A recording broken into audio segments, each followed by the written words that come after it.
Yo, what is going on, people? It's good to see you guys back here. And listen, we got a big game today. Welcome to the Arsenal fan base. Welcome to everybody. Big shout out to all of you lot.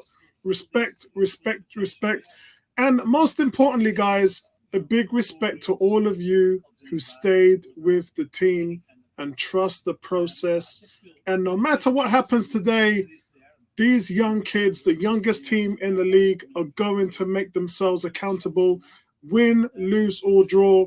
We stand by our troopers. We stand by our boys. And one day they will turn into men. Will that be today? Nobody knows. But what we do know is that we are going to be seeing these guys deliver on the stage where they haven't delivered before. And only time will tell what that means for them growing into the team that we want them to grow into. They owe Arteta a lot because Arteta's given them the platform. He's been coaching these guys. They've had a bunch of games together. So it's 8 league games that they've played together now. This is not the team that played in the first 3 games. Far from it. This is pretty much what it looks like when you sort of rid the old and bring in the new. And everything from the goalkeeper, defense, and the midfield is thriving with youth, energy, passion, and that will give Arsenal what we need to move forward. So the team sheet is out. I'm just going to turn the volume down now here on my main TV. So the team sheet is out. But before we go into the team sheet, guys, there are some big results. Big results in the league. And let's talk about them. Now, Chelsea beating Leicester 3-0 away from home is crazy. Now, the pressure now is going to be on Brendan Rodgers. People were talking about Brendan Rodgers going to Man United. How is this guy going to go to Man United when they are 12th in the league and dropping fast? And so I'm not really sure what you expect from Leicester at the moment, but Brendan Rodgers, for me, he's on the crops. What's going on, Alex? Alex says, I want to see Arsenal fight. Yeah, for true, mate. For real, I want to see them fight. Kuke says, the most important thing Arteta's realized this season is there's no need to change the lineup every week. Yeah, you're going with the winning formula. And there are options there. Tierney was an option today at left back. Niles and El Nene have been options in the middle. And Pepe's been an option for Saka. There's been options up front as well with Nketiah and a couple of other guys. But Arteta has chose to go with his winning hand. And these guys are paying dividends to the choices that have been made by the manager. Kuke also says, evening lads, Tommy and Tavares going to face major tests today. If they're capable of shut down Salah and Mane down, then we stop most of Liverpool's game. That's true. Remember, he passed the test against Sarr and Watford last week. And Sarr and Watford, them guys just ran rampant today. And I'm not even going to talk about the score. Let me blow the score up on the big screen so we can see it. That is what Watford have done to Man United today. A team that Arsenal really should have beat 3 or 4-0, but we beat them anyway. They have gone in. Not only have they beaten Everton 5-2, but now Watford have beaten Man United 4-1. That is crazy. And this really sets a precedent for what's going on with Ole Gunnar Solskjaer. Is he going to be sacked on Monday morning? I think so. I really do think so. I think that Ole is probably playing himself out of a job right now. And I think for me, this might be the result that breaks the camel's back.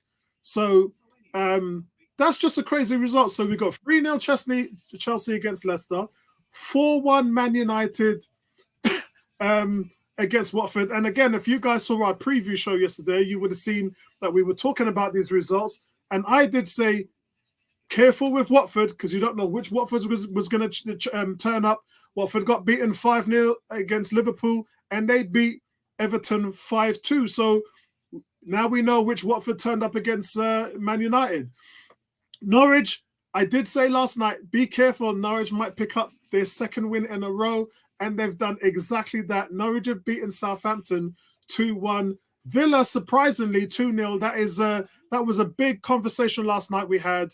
I was swinging away from the Steven Gerrard, maybe he had made a big mistake in his move. And a lot of the guys, the majority of the guys actually on the chat last night were saying that He's going to change things. He's going to bring them back to challenge for that Europa spot. And they beat Brighton 2-0. We had also Newcastle Brentford 3-3 that finished a very interesting game. Burnley Crystal Palace as well was 3-3. And Wolves beat West Ham 1-0, which wasn't a shock to me because Wolves have been playing well this season. Vincey, how are you getting on, bro? Yeah, not bad, not bad. Can you hear me? Yeah, you sound a bit quiet. Okay, I gotta just sort my mic out. Yeah, mic's okay. Just a little bit quiet, just a tad bit quiet. Okay. Yes, better now. Much better now. Much better now? Yeah, I can hear you loud and clear now. Okay, cool. Yeah, man, I'm not bad. Good evening, family. Yeah, it's great results today, man. Goals galore. A lot of pressure on managers. But yeah, man. Good to see football back, man. International break over. So yeah, man, it's all good. Excellent. And I just want to say a big shout out to everybody on Facebook, 101 on Arsenal Facebook, on Footy Banter page on Facebook. Also, big shout out to everybody out there on Twitter. And of course, everyone on YouTube. What's going on, everybody?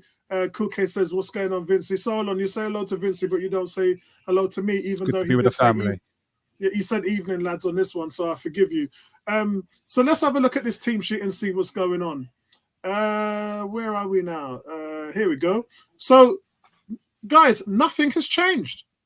It's the same team except for Thomas Partey coming in, which I think is he taking a chance? Not much, because he did train on Friday, so he managed to get a good old session in. If there was going to be any repercussions from that training session, they would have known that close of play yesterday. So the fact that he's made it through, and today he gets the start, everything is fine. Neomis just sent me a message saying he's having some internet trouble, so he's going to join as soon as he can.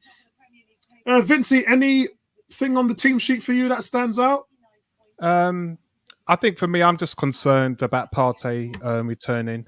Yes, we need him in midfield, but this is the pattern that always happens with Partey. He gets injured and he comes back for these big games, and it's whether or not he can last. Which we're going to need him at full pace for 90 minutes if we're going to get a result out of this. So we'll watch and see how it goes. But it's good to see that he's been able to make the team. Yeah, I mean, overall, guys, it's the teams are in the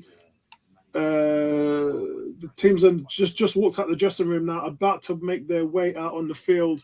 I think for me, when you look at the subs bench here, Leno was starting last year, Cedric was starting last year, Holding was starting last year, Tierney was starting last year, Maitland-Niles not so much, El Nene not so much, Odegaard, a big reason for the change in the new year, which led to Arsenal having the second most points in the Premier League in the latter half of the season. He's on the bench. Pepe didn't really start, only started 16 of the 38 games last season.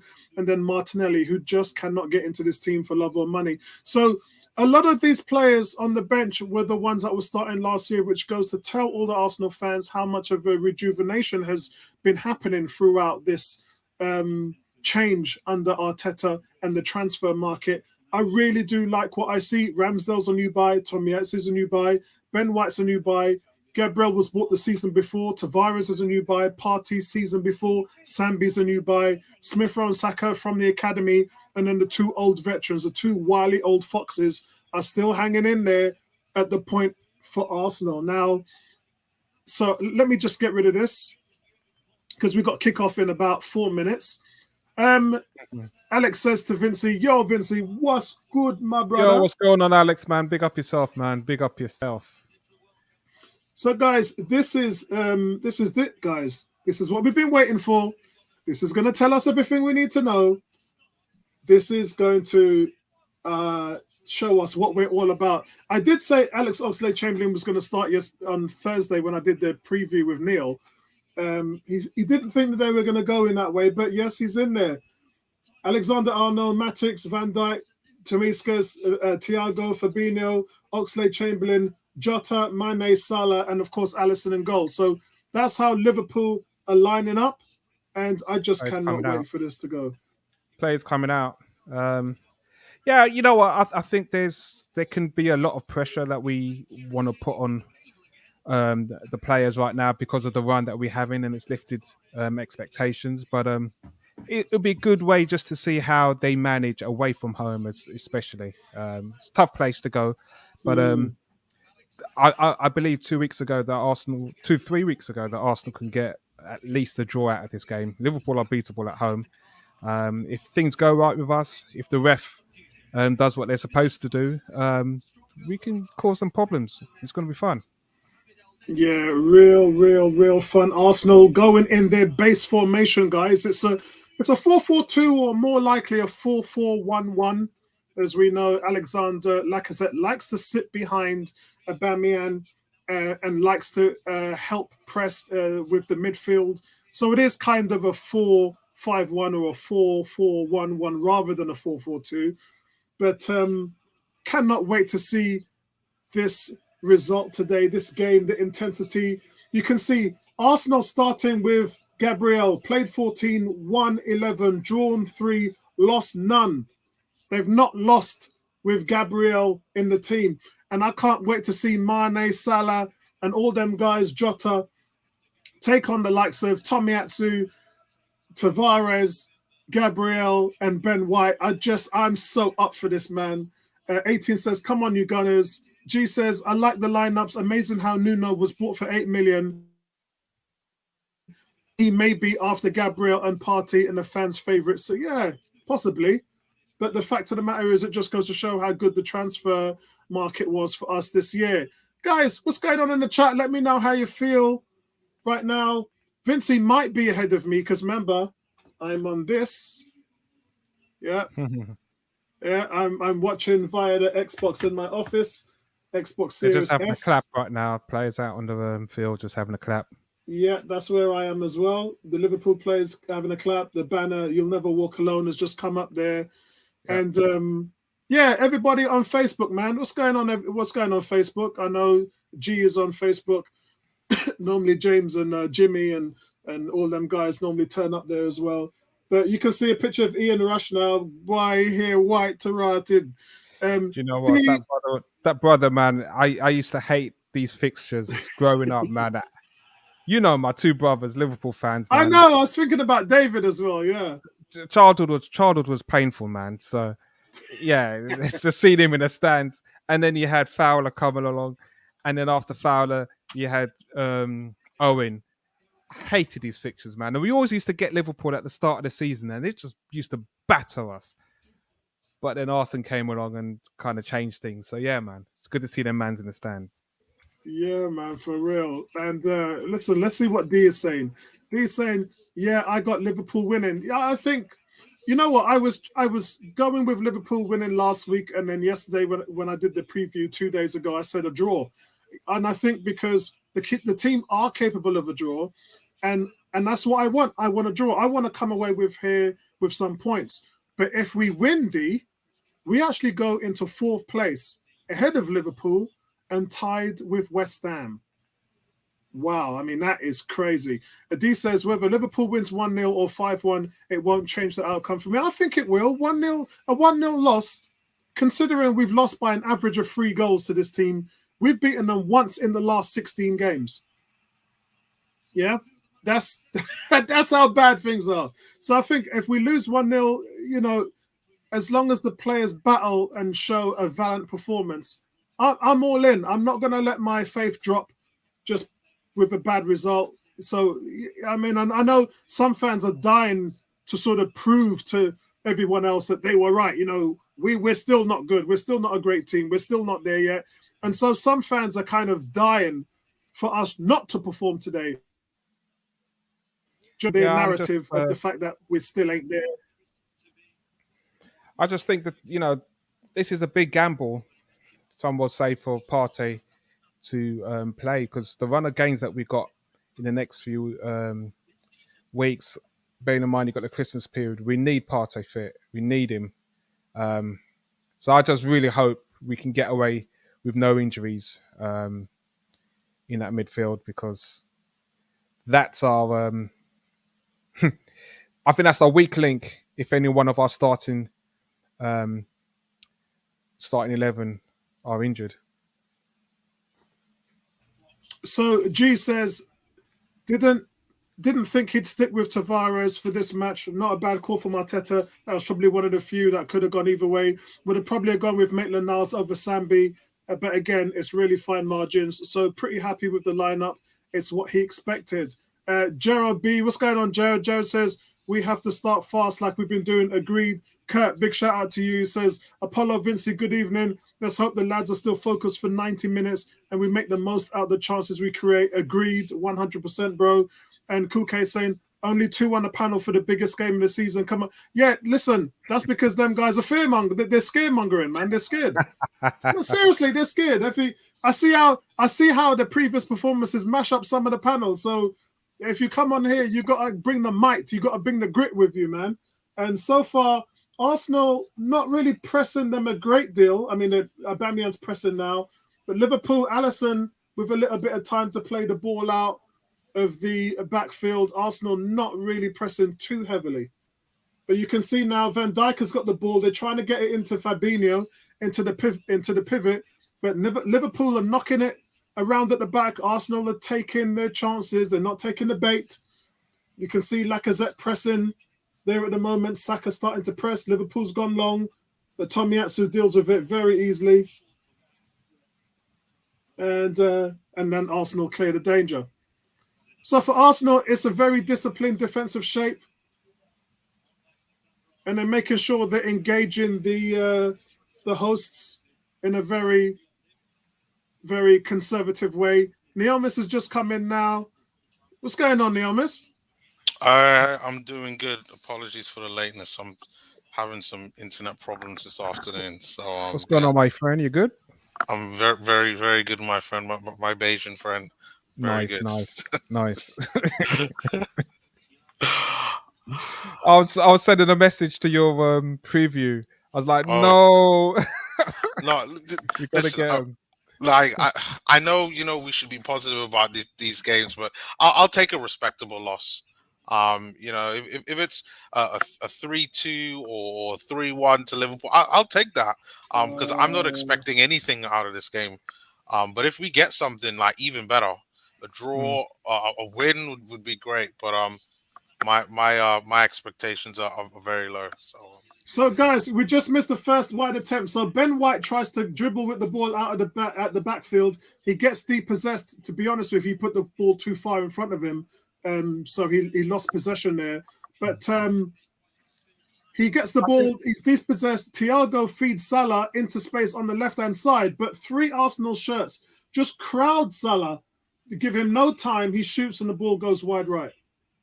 I think that's one thing you've got to commend Arteta for allowing Ben White to play his natural game, because in those situations, if White had better control, that chance wouldn't come about, and that's what we need from our central defender in those situations. But he's just got to be mindful of not being too overly aggressive, bringing the ball out in those situations. So you can see Arsenal are pressing. They press Van Dijk. Van Dijk hits a 60-yard ball over, but Tavares gets his heads on it and clears. You can see Mane gets dispossessed here. Who was that by? By Ben White? Yeah. Ben White just took the ball off Mane like he was teeth in his pocket money, man. But it's good to see Firmino on the bench, because boy, these fixtures used to just of recent times. It's been his playground. Yeah, true. He's always got a couple of assists or a couple of goals, and when he plays Arsenal, he always starts to rack up the stat sheet.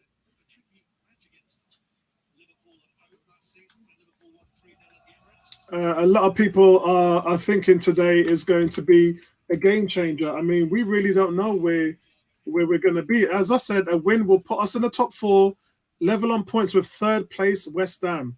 I mean, wow, if that happens. Kurt said, yes, Neomis, what's up? What's up, Kurt? He says he's happy with Tavares starting. He deserves to keep his place and has done nothing to be dropped. Agreed. Exactly. Gerard says he's expecting a result, nothing less than a draw. Agreed, 100%. Kuke says we are going back into the top 4 tonight, back where we belong. And Kurt says a win this evening would be a massive, saying how today's results have gone. Yeah, Man United are in trouble. Leicester are in trouble. Yeah, I don't understand what's going on with Leicester. They're just not performing at Mm. all. Midfield, attack, they just look flat. What has changed with Leicester though? Like they brought in. So I was watching the Leicester game today on BT Sport, but Samari I've been quite disappointed with. Mm, And I know Tillemans was injured or yeah. suspended. But yeah, they Sorry, just Saka's breaking on the right hand, guys. He's got two guys in front of him. He puts it in the middle. Lacazette tries to play him through, but then goes down. surely it's a free kick though, right? Nah. Well, no, there's let them play on. Sorry, Arsenal breaking there on the right hand side. Yeah, I think they definitely do miss Tillemans. Um, but Samari, I think that tandem, I think Ndidi as well, they really Yep. miss his presence. So I think it's his first game back today. So Yeah. maybe hopefully give him a few. But to be honest, I don't think any team is as bad as Man United. They have a problem that I hope continues at least for the next 3 to 4 weeks, at least till after we face them, and then they can do whatever it is that they want to do. Mm, With Ole Gunnar Solskjaer, but they look like a side who, yeah, I think Ole's in trouble. Um, Players I think have given up on the manager to concede 2 goals in injury time. Yeah, terrible. But but, hopefully it goes on. but didn't Maguire get sent off? And that was earlier on in the game. Like Mm, I think like 40 minutes in. So they had like a good hour of them pressing and trying to take it to Watford. mm. And then I Oh, think Ben White's guys. Sorry, Ben White's won the ball again off Mane for the third time now. yeah, just saw that. Scores on the doors, guys. I'm on 8 minutes and 30 seconds. 8:17. 8:30, 8:39 now, 8:40. Good. So we're pretty much just all together. D says Saka has to do better there. Yeah, I think his decision making has been questionable over the last few weeks. G says, why is Carragher on commentary? Already tempted to mute. He goes, in fact, I just have listening to you guys. Well, you should be in the first place, mate.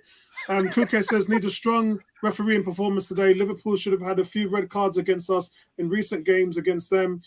Mane's elbow on Tierney was a joke. Agreed.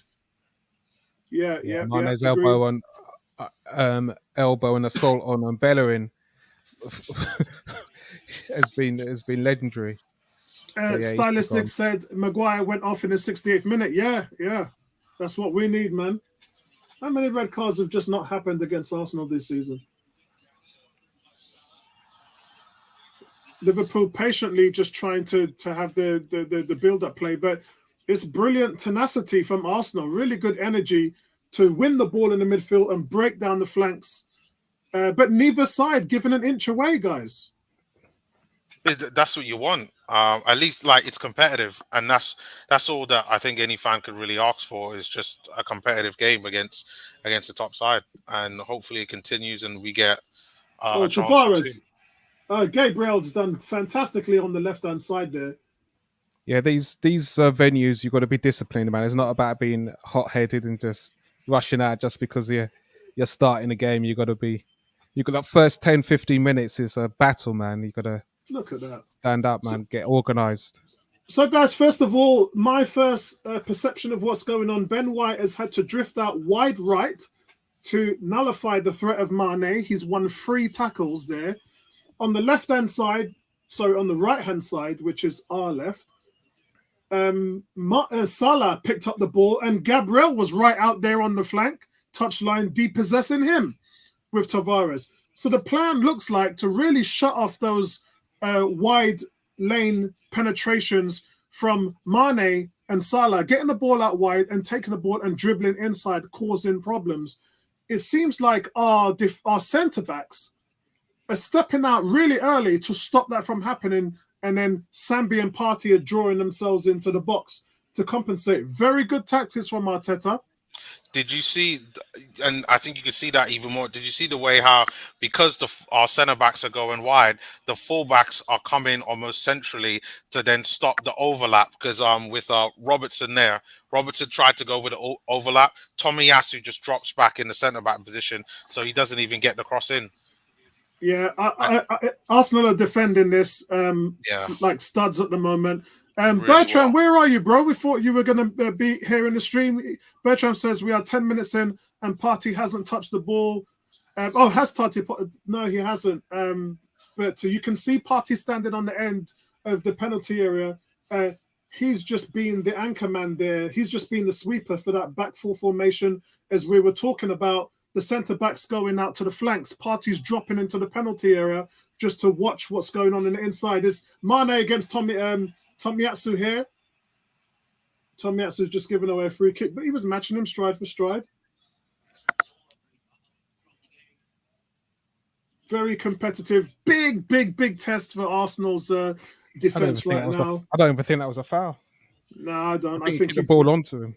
Yeah, agreed. So Liverpool haven't made the start that Klopp has wanted, to be honest. He had wanted them to get a much better start than this. Ball comes in the box. It goes out for a goal kick. With Van Dijk, that was.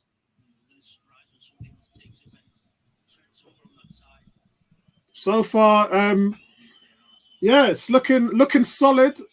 It's looking. Normally, we are feared to go down with an early goal to this lot. Jack Wilshere talked about this week that one game he played after 20 minutes, we were 4-0 down. All them ting there. Don't remind us. Oh. Lacazette being too adventurous there and losing the ball. I think that's my biggest issue. The poor ball possession from Arsenal and how Liverpool would tee off that. You can just see there what I was talking about, Arsenal just losing the ball easily there. And look, they've done it again. This time Smith Rowe picks up the loose ball, runs with it. Yeah, we can't keep the ball for more than 2 minutes at the moment. Partey really hasn't touched the ball, has he? No. And as I said, I wouldn't want him to do too much forward, because if you're asking your centre backs to flush, then you're leaving your middle open. So exactly. Partey has to fill that void.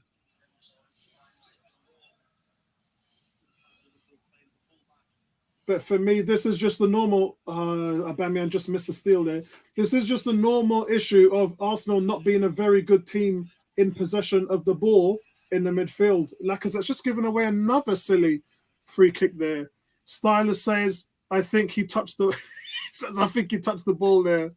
I think Lacazette's a little bit. He does. This is the annoying side of him. He does give some silly free kicks away.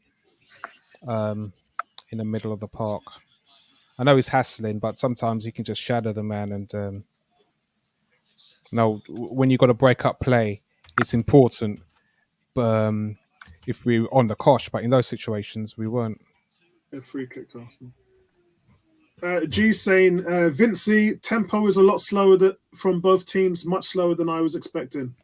Yeah, definitely, Greg. It's I think that's the respect really that Liverpool are giving to Arsenal, but also Arsenal are matching them stride for stride. So it's encouraging to see the kids. I say the kids, the team play this way, and that's what you want.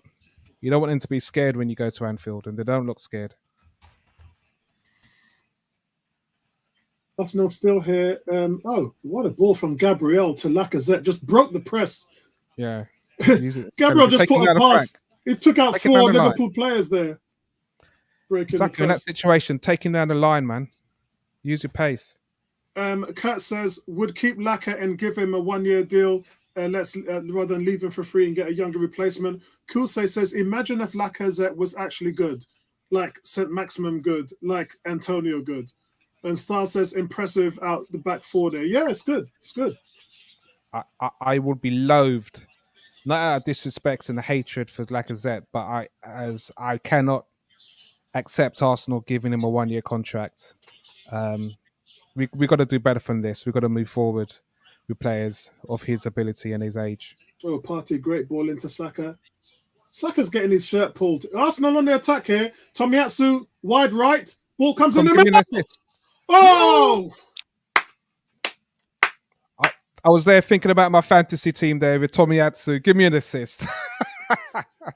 Wow, ball came in the middle there, man. I thought I was going to go right into the back of the net.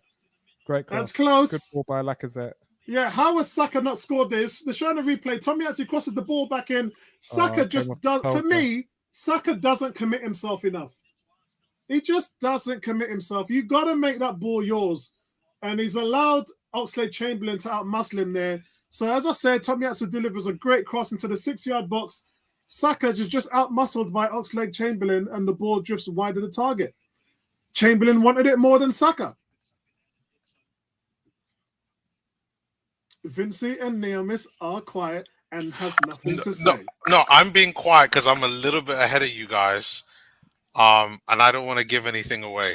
You have to give it away. That's what the people want. Don't give nothing away. I'll just write down some notes, man. Just writing down some notes for half time. There's an interesting free kick that's just about to happen with Saka taking it, if you haven't gotten there yet. Yeah. I've seen him. He's taking it. Tavares on the right. Oh, he's just run out of play. Yeah, so we got 10 people watching on YouTube, 27 people watching on Facebook, and 13 people watching on Twitter. What is going on with all of you guys? What's up, man? Welcome to 101, and I hope you guys are enjoying the stream. D says, we need to get tighter on Thiago and close down the space and not allow him room to dictate the game. Jared B says, we can beat this team. Oh, come on. Neomis is freaking out. What's going on, Neomis?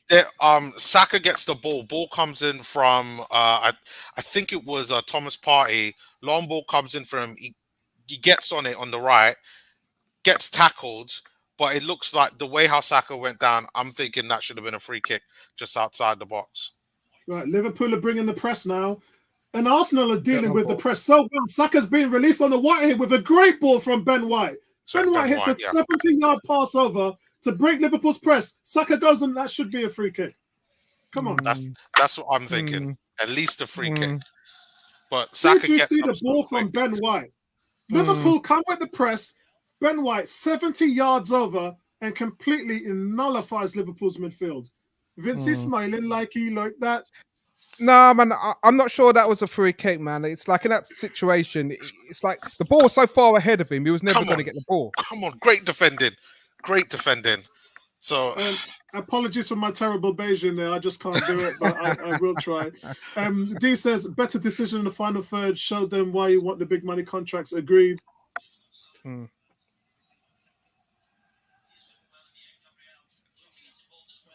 Great tackle from Gabriel there. Smith Rowe loses the ball in central midfield. Liverpool try to hit us on the counter-attack. Little 1-2 between Saka, and I think that's Jota up front. Oh, shit. Salah's been released. But Gabby gets a foul on it. Great play by Gabriel. Yeah, good leg out. Offside, wasn't he? Yeah, offside. Yeah, good leg out. So, after 20 minutes, guys, Jack Wilshere said we were 4-0 down in one game, but right now, Arsenal actually should be 1-0 up. Well, I don't know. He's got to connect to that cross first. Yeah, you should be 1-0 up there. Well, the one thing I'll say is at least we're still in it.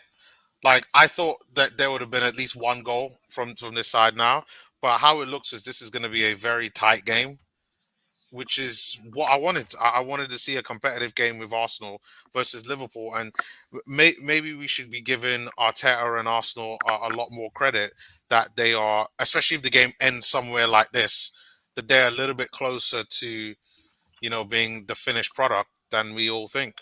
Yeah. I think I gave this. What did I give this one? I said Arsenal 3-1, Watford. Arsenal. Oh, I said it would be Liverpool 2-1 away. I said it would be 1-1. But Arsenal, the best defense in the league over the last 8 games on this unbeaten run, are really showing why their defense is so good at the moment. G saying we're pressing well and beating them at their own game. Yeah. What's going on, everybody, man? 20 people watching on YouTube. 29 people watching on Facebook and another 18 people watching on Twitter. What is going on, everybody? What's happening, people? Welcome to 101. Big up family, man. Big up family. Hit the like button if you guys haven't hit the like button, please. It helps the channel out. And if you're not subscribed to the channel, please hit that subscribe button. Yeah, if there's anybody out there, just maybe post some of your memories of good times visiting Anfield, man. That would be good to just to hear some of your fond memories of look at Salah. Anfield. Great tackle there. Oh, that was Sambi. That's it. Salah picks up the ball, runs past two people. Sambi just takes the ball off him. Easy. Neomis. Oh my God! Little 1-2 play between Lacazette and Aubameyang feeds the ball into Saka. I'm thinking Saka's going to go put it on his right foot, cross it in because Smith Rowe is kind of free on that left side, but he doesn't. He tries to go for a shot on his left foot, and the chance is gone. But good opportunity for Arsenal. Lacaz's won 3 or 4 balls from the midfield there. It's a great ball into the middle by Aubameyang. Ball gets preyed through the slip to Saka. I think this is where I'm on where you are. Yeah. And then he hits the ball. It gets blocked. But look at the support from Tomiyasu there. Brilliant. So when Saka loses the ball, Tomiyasu is right there in support. Bertram, top your eyes. Don't give me none of that. Top your eyes. I know what he's saying. Top your eyes, Bertram. I know what he's thinking. Yeah, don't give me none of that, Bertram. Nah, man, you got to keep it real, man. That was poor from Saka there, man. Yeah. You just hit it right into the play. You have to keep it real, man. That's poor. But I've been telling you guys that for weeks, though. I've been saying he's too indecisive. I just need in that situation. It's poor. I need Pepe in that situation, man. Yeah, poor.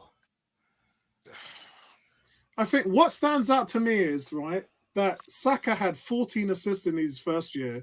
He had 7 assists last season. So he knows fundamentally where to play the ball. But at the moment, this season, he just looks too indecisive. He's overthinking it. And I think that from a football perspective, that's the only thing that you can really say about a player who's that talented. He's just trying to overthink it. I don't know whether it's coaching or I don't know whether he's not being allowed to freely express himself.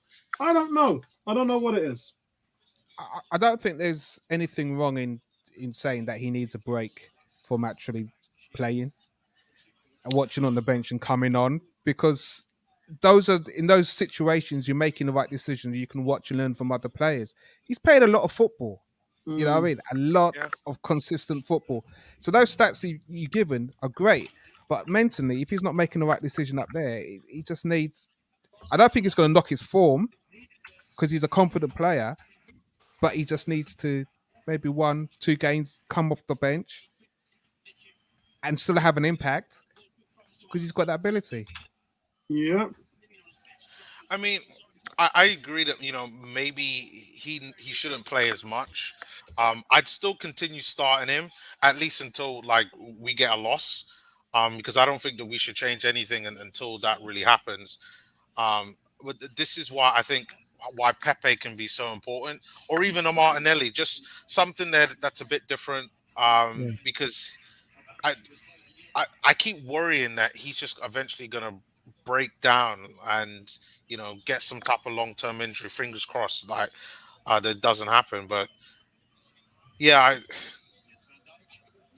let's see how this game goes. Yeah, because the key here is to upset Thiago in the middle. Arsenal are trying to put him under pressure. Arsenal are dealing with everything Liverpool are throwing at them in the final third. That's a free kick there. Thomas Partey is just sitting on the front, in front of the front four there, just cleaning everything up. Thiago's had 35 passes so far on the heat map, and he's showing that he's the big influence in the midfield there. And Arsenal are really trying to stamp him out. Bertram says he needs to change position with Smith Rowe. He's getting the ball, but not being useful with it when he does. Yeah, and in saying that, Saka has shown more that adaptness on the left-hand side rather than the right. Kuke saying Bertram is killing me. Alisson is a catastrophe waiting to happen. We must punish his obsession to masquerade as an outfield player in exactly the manner that City did last season when they visited Anfield. D says these games seems too early for Smith Rowe and Saka. I'm not sure. I mean, Smith Rowe, not so much Saka, but Smith Rowe's part of the reason why we are where we are on this run. I think this is a corner to Liverpool now. I think it's a fair actually proposition that Bertrand meant about having both of them change positions. At the very least, if it was just for like 15 minutes out the game, see how it is, see what type of effect it has on Saka. And those things, you know, what I mean, but players normally have a chat and beforehand and say, you know what, if it ain't working out 15, 20 minutes, you know what, let's have a swap. And just do that. It's no problem because they're comfortable. They can play on either side. But his decision making so far has been a little bit poor. And it's almost telegraphed that when he gets the ball's going to go straight into Laka in the middle. He's not taking that defender down the flank and showing him that, you know what, I'm willing to go down there and stretch him. Yeah, D says terrible passing centrally. Nothing new there, mate. I totally agree. Can't fault the defense so far. Kuke saying to D, giving the ball away, especially against a capable team like Liverpool, won't help.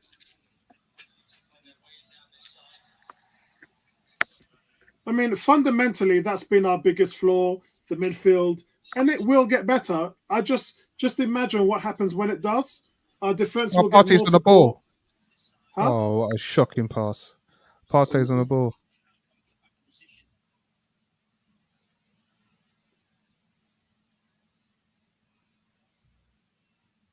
Oh, no, that was Sambi, not Partey. Yeah, I mean, Liverpool's had all the possessions as we expected, but they haven't really created anything with it, and we're defending really well so far. I mean, look there. I mean, Partey just won the ball off Mane. Mane's lost the ball 7 times so far today. Great defending. Great defending. Liverpool so close to scoring. Aaron Ramsdale. Yeah, Aaron Ramsdale, Tomiyasu just getting in. Ramsdale solo, double save. Wow. Getting his body there, sticking the hand out. 1, 2, 3. Wow. Ebony's right behind that goal. Right. She's right behind that goal, waiting for that shirt. I know that. I know it. So that's really good. But initially, Ramsdale fumbled the first save. He should have. But I think the ball bubbled in front of him. Let me have a look at it again. Wow. So ball comes off on the right. Cross comes in from Trent Alexander. The volley comes in. He should have. No, it didn't bubble in front of him. I think he should have done better holding onto it. Held it first time. Yeah, I think so. Yeah, he didn't quite catch it when the ball came to him. I tell you what, you're gonna have to shoot him in order to get a goal scored against him. This guy don't want to let a single goal in. His mentality, that Mamba mentality that me and Tony are talking about, a la Kobe Bryant. He's got that Mamba mentality, that chicken and rice. See the Arsenal fans behind, man. Boy, that was hot. It was tough for them, man, watching that play. Yeah. There it is there. Look, I just think he's got to catch that ball. He's got to secure that ball, but he does well. He does well. Lacker's down, man. Lacker look like he's eating grass, man.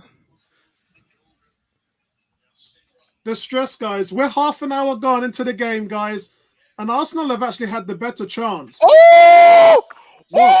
Whoa. That's got to be a goal. Come on.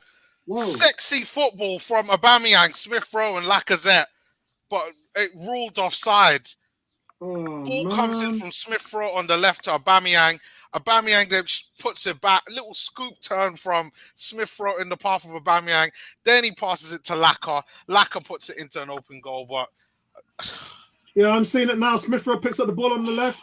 He feeds it to Aubameyang. Aubameyang is cutting in from the left-hand side. Gives it back to Smith Rowe. Smith Rowe gives it to Aubameyang. Comes to Lacazette. Yeah, is that going on to VAR? No. The flat line's been ruled offside.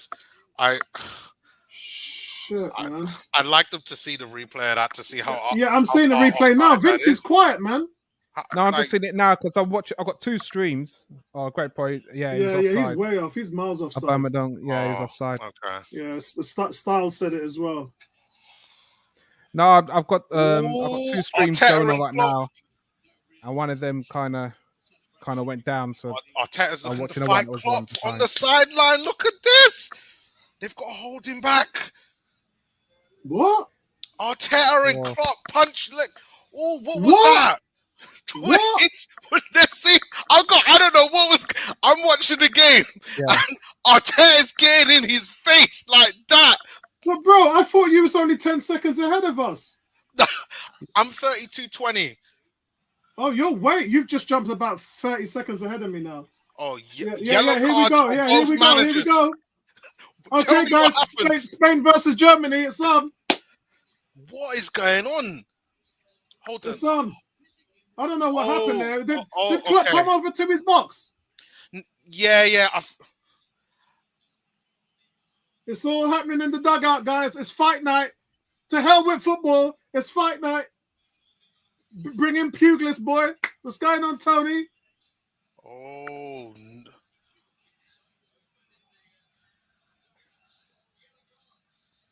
I think it's his reaction. Oh, they're both. They're both. Look, Arteta's just ignoring them. Just told them to F off now. Okay. I didn't see what happened. This is a replay. Yeah, that's strange. Tomiyasu went down. I think it It's might a have challenge been the by foul of Mane. Tomiyasu. Oh, Yeah, here we go. Mane on Tomiyasu. Come on, Ah, man. Tavares. Oh no, Arteta was sticking up for Tomiyasu. He wasn't taking any shit.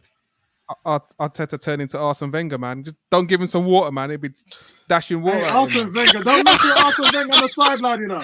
Don't mess with that man on the sideline. Man will go the upper tier and stand up with his arms out like they say, what? Yeah. Oh, man. Arteta getting vexed, man.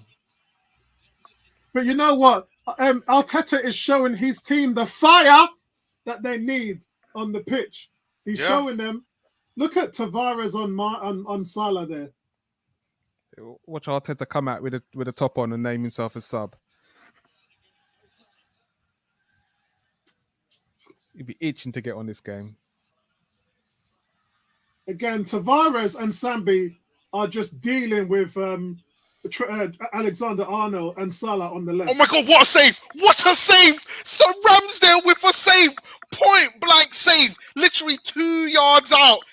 And Ramsdale gets down for the save. Wow. Ball comes on the Liverpool left. Jesus I think it's Christ. Ben White. No, yep. Fred Yeah, to Robertson. Jesus Wow. Christ. Stylistic is saying, what a freaking save. And he said, wow. I'm seeing it now. We're not using the ball quite wisely, guys. Really not using it wisely. Jesus Christ, man. Ramsdale is not having it, guys. Ramsdale is... I mean, the incident has definitely lifted both players. Oh, what a save. What a save. But the thing is, after he saves it, he pushes the ball away from the danger area. Look at this. Yeah, He gets his saves it hand, with his legs. his right hand And then pushes the ball away from Salah. Yeah. His right hand pushes the ball away from Salah. So it wasn't just the initial save. He pushes the ball out of the danger zone so that Salah can't get a follow-up on it. Yeah. Ramsdale, jeez. All due respect, man, I had to bench him in my fantasy team, man, because I was too nervous. This onslaught, I had to bench him. And you know what, he's Ryan? capable of these things. Yeah, Where I am right now, like again, the defensive contributions from Gabriel, just keeping Salah in his pocket. Oh my God! Another shot comes in. Yeah, but look, they depossessed Salah. Salah another gets save. depossessed again. Look, Gabriel just bounced Salah out about. Listen, these are big boys we're dealing with right now, man. Pro Lover, where have you been for the last few weeks?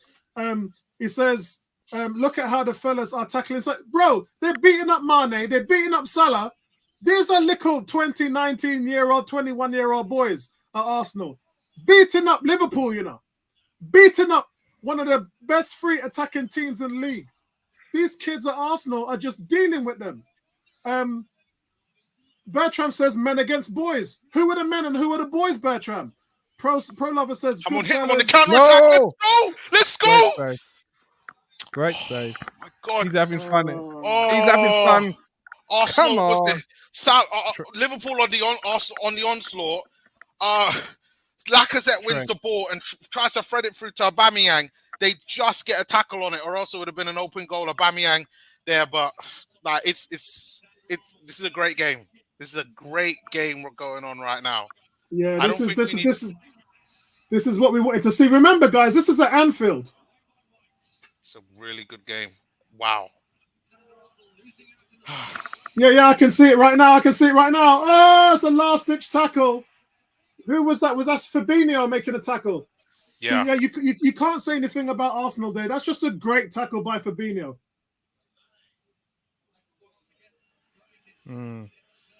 Great tackle.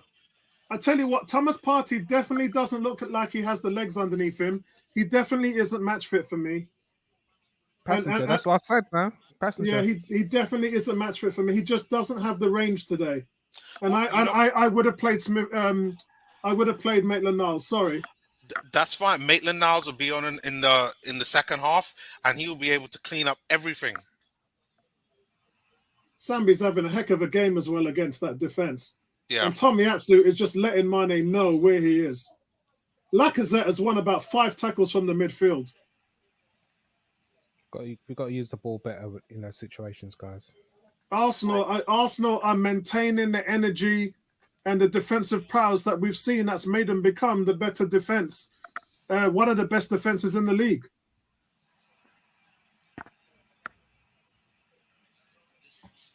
Wow. Aye. But I tell you what, guys, Liverpool are starting to step it up. They got us. They scored. They're getting a lot of fouls coming in there, man. We're giving a lot away, silly fouls. It was a free kick. Ball comes into Mane, and he just heads it in. But listen, man.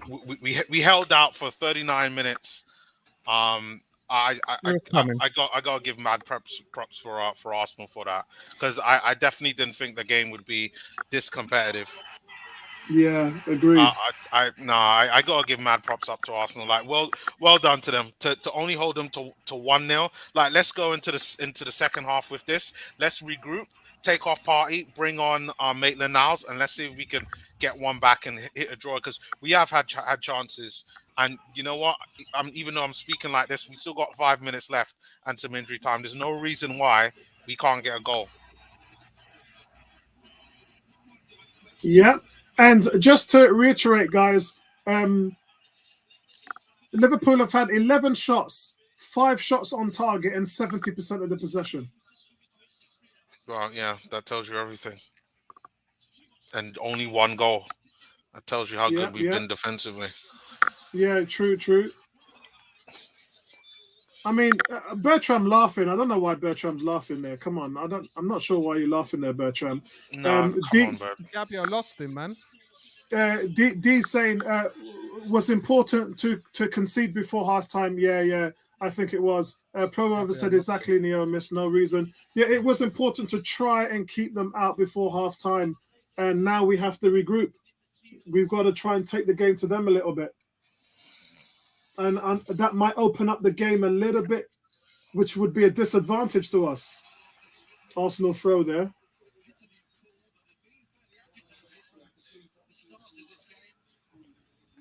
There's a lot of pressure just being invited midfield-wise. We're not dominating. Dominating midfield. And this was my frustration. You know, excuse the goal, but a lot of pressure. We've been under, but we're not controlling the ball in midfield, and that's a concern away at Anfield. Yeah.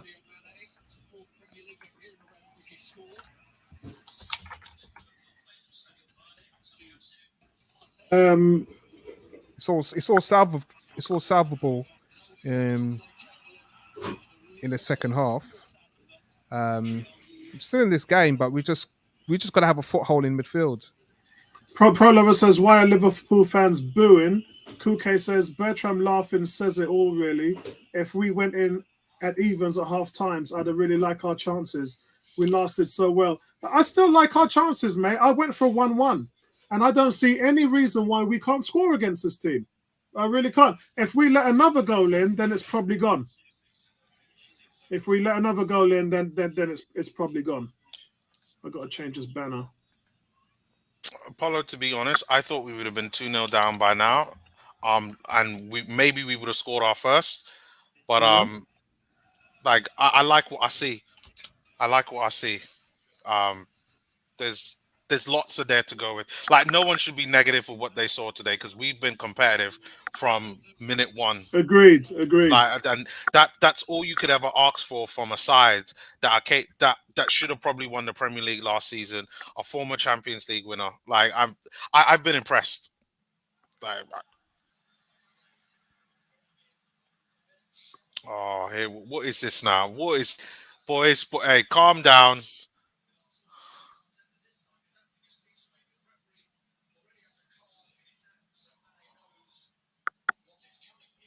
Who had the shot there? Was that Lacazette? I think it was Lacazette had a shot, but it was saved.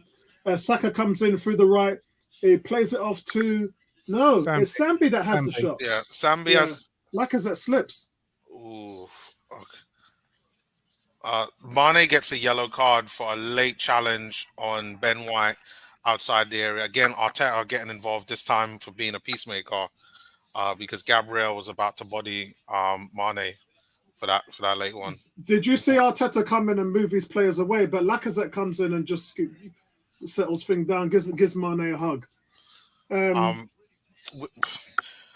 we get to half, sorry, go on. Pro Lover says Liverpool, their team is still up and they're still booing. He says Liverpool fans are still booing. Yeah, I'm not sure why they're booing. Well, that should give you the respect, because they feel that their team should do better, but like Arsenal have restricted them big time. Yeah. Kuke says, thank you, Neon Miss. Why is Bertram laughing at this team? D says, I'm not one for excuses, but the ref hasn't helped us one bit, allowing Liverpool to get away with so many fouls. It's not as bad as I've seen it in previous weeks, but I think the game's just been hyper competitive. And I did say before the goal that Liverpool was stepping up. They were stepping up. They were just stepped up a level. And look, guys, the game has not gone away from us, guys. It's not gone away from us yet. It's still 1-0 to Liverpool. Half time's coming up in a minute. Time to regroup a little. And then we've got to come out and make ourselves accountable in the second half. I still think we can get something from this game. Stylist says, United with an emergency board meeting at 7 o'clock. Oh, Ollie's gone. No. 2 more games. Two more games. Ollie's gone. But who are they going to bring in? Conte's gone. They ain't got no one to bring in. No, we need to start a petition right now. Ollie's at the wheel. Let him hold on to the wheel for Bertram. 2 more Bertram weeks. says, can't plat football.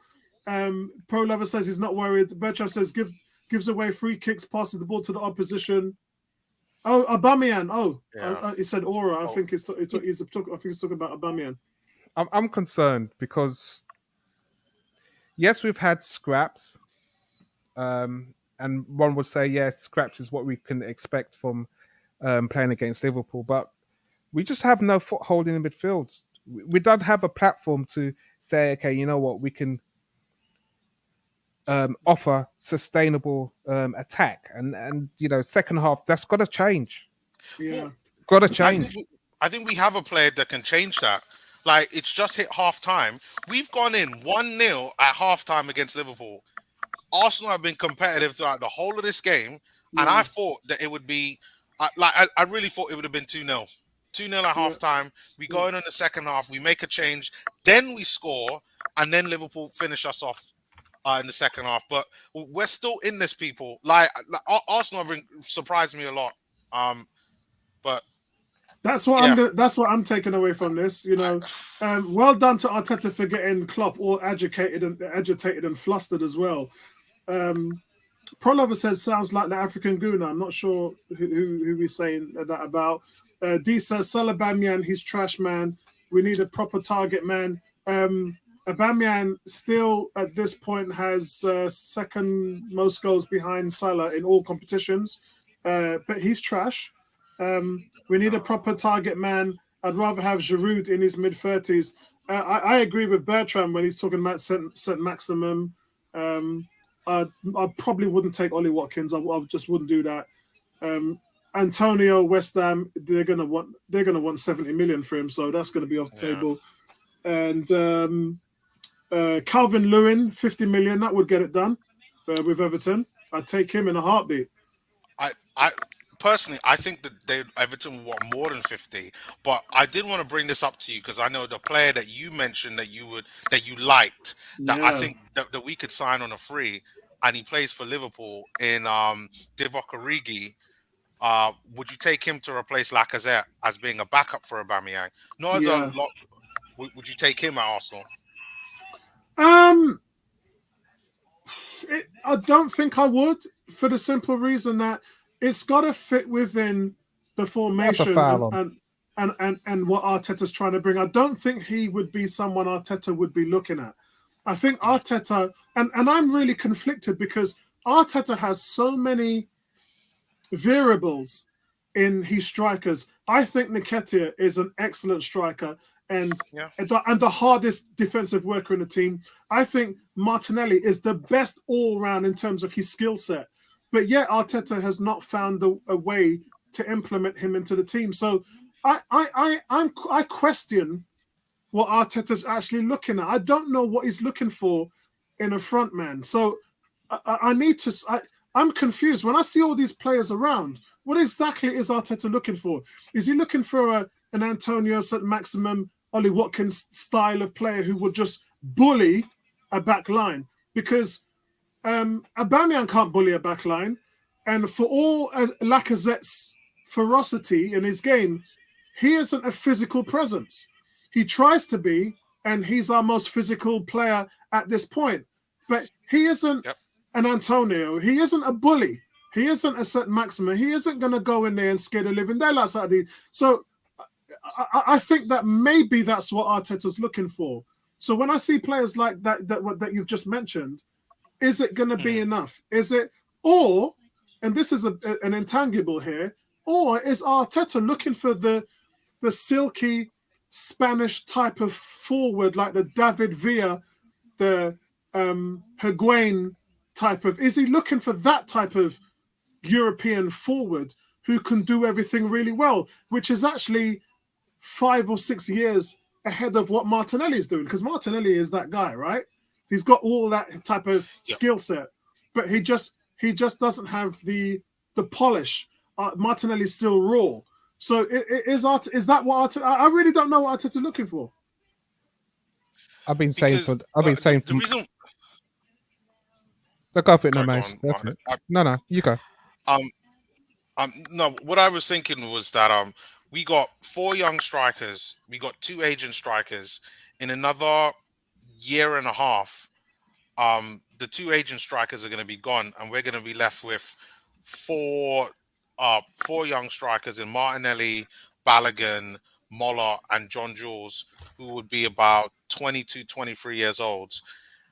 Like, are we really going to allow one of them to lead the line? And like Martinelli, I like, and I do think he could be a good player, but he himself isn't getting the games. And like you said, you're not quite sure on what Arteta's looking for. And I do like when you go and speak to any scout, they always say you need a balance between experience and older. So it's interesting that you said that maybe he's looking for that kind of complete striker who has Mm, a bit of everything. Um, so I'm thinking maybe we're gonna go for someone a little bit more experienced. Maybe not someone that's in their 30s, but someone that's like 27, 28, where Arsenal would have to break the bank for them, but would still allow maybe not all four of those young players will make it. Maybe only two will make it. And yeah. that it wouldn't hinder those two in their progression. Yeah, I think, and Vincey, I'm going to let you go. Someone's just come here at the house, so I have to go away for a couple of minutes. But D's saying you've summed it up, Apollo. You're confused. I don't know what Arteta's looking for. And let's be fair, D. He's got his team. He's replaced everything from defense, midfield, goalkeeper, but he hasn't bought any striker. So we shouldn't be miffed about the fact that he hasn't brought that in. However, it still makes us ask the question of what is he looking for? Is it a Benzema, Higuain type of David Villa type of forward, that sort of European type of guy who does everything well? Remember, we used to have a guy called Eduardo here at Arsenal who was just the complete forward. He did everything. He could head the ball. He could play with the ball at his feet. He was two-footed. He had all the tricks in the world. He was a little bit lightweight, but that kind of happens in European football. But what is it exactly that he's looking for?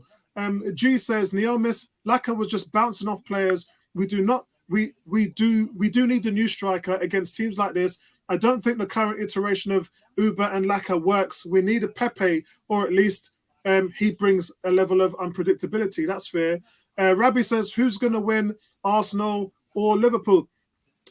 In fairness, I don't think Arsenal's going to win. I went for a draw in this game. Liverpool's probably got more of a chance to win because of who they are and how they've been playing. This is a team that won the league a couple of years ago, and injuries suffered them last season, and now they're back. And this is Liverpool being back. They're going to challenge for the title, whichever way you see it. Had they not drawn or lost the week before, they'd be second in the table. So this is what it's like, guys. If we want to be with the big boys, these are the games that we have to deal with. We can't let a goal in and start crying about it. Yeah, we can't. This is where it's at. This is where the pinnacle of football is in the Premier League. So don't cry about it. We need to get behind the team, support them. This is where we want to be. And we want to mix it up with the big boys. We want to be accountable. But at the same time, this is the 9th game that this team has played together. 9 games. Yeah? Liverpool have been playing together with this level of team for years. They won the title like 3 seasons ago or 2-3 seasons ago. Yeah? So we are just in our infancy. And I keep saying that like every week. So this team is growing. And this is a level, after the final whistle goes, this is a level of us to understand where we are in the mix of things. And that can only be a good thing. Vincey, you got the conch. I'll be back in a couple of minutes. Yeah, I mean, I was just going to say in response to Naomi's suggestion about Origi, I don't think he's got the pace to play up front. Yes, he's got the upper body strength, but I don't think he's got the pace. And just to Apollo's credit, I mean, response about he doesn't know what Arteta he's looking for. I have no idea what he's looking for. And I don't have any idea of how we actually move the ball, because if he says he wants a Spanish player or a player of that like of a Benzema, you're going to look for certain types of pattern of play. We're not even seeing that at all. So it's, as Dee says, it is a big question as fans, and I think it's a fair one. Not just to say that he hasn't bought in his striker. Our pattern of play doesn't lead you to understand what type of player Arteta actually wants up front, because Aubameyang's not the one. Lacazette's filling in as a poor man's Benzema, but he's getting knocked off the ball in games like this. So, I think we are void of ideas up front from Arteta. And, I'm just looking back at the goal. And yes, again, everyone says we're playing against Liverpool, 1-0 downs, not a bad result. But it's a pretty poor goal to give away from a free kick if you look at it. It's a poor goal for me, for Gabriel, because Tomiyasu was marking what's the guy's name? He's a tall defender at the back. So he would have had 2. Matisse. So Gabriel was right there. So he's just slow to react, and from a free kick, it is a poor one. But I'm hoping that we can lift our game in second half. We need to show fight, because I believe Liverpool are beatable, and there's definitely something in the game that we can get. I can't hear you. I think you're on mute. Can you hear me now? Yeah, I can hear you now. Yeah, I would say the way how this game has gone, like we are definitely still in this. I really did think that we would be 2-0 down going into halftime, and then would kind of make a comeback and look like we might be able to pull out a draw and then lose in the end. But 1-0 down at halftime against a team that's perfectly capable of winning the Premier League, I don't think is that bad. I perfectly agree with you that the midfield does need in this game and long term, the midfield does need some work. Um, for this game, definitely Thomas Partey needs to come out for now. He just doesn't look quite there. And I think Maitland-Niles could help solve that, give us a little bit more mobility in that midfield. Long term, if you're talking the patterns of play, this is where I think the kind of Granit Xhaka position is supposed to be. Strangely enough, I think Arteta likes Granit. So I don't know what he's looking at. And this all goes back to the forward part because like in a year and a half, like there needs to be an answer. I mean, in the summer, there needs to be at least a bare minimum, a temporary answer for Lacazette because I mean, even though like, yeah, he's getting bodied a lot in this game, like I think it's showing that he's critical to the way how we're playing right now. And that, the guy that who we signed in the summer in Odegaard is on the bench. So, like I'm up. My whole premise is stick with what works, and I want somebody that does exactly what Lacazette does, but just younger. At least for now, until Arteta either decides to change things as different. But this summer, he has the opportunity to put a real stamp on this Arsenal side, up front. But for me, I like the whole stick with what works, and then move on from that. But yeah, Yeah, just going on. I think Pro Lover says he said Vinci. The problem is he's playing with Arteta's playing Lacazette behind Aubameyang, and that is a terrible position to put Lacazette in a game like this. He's basically just in Aubameyang's shadow. But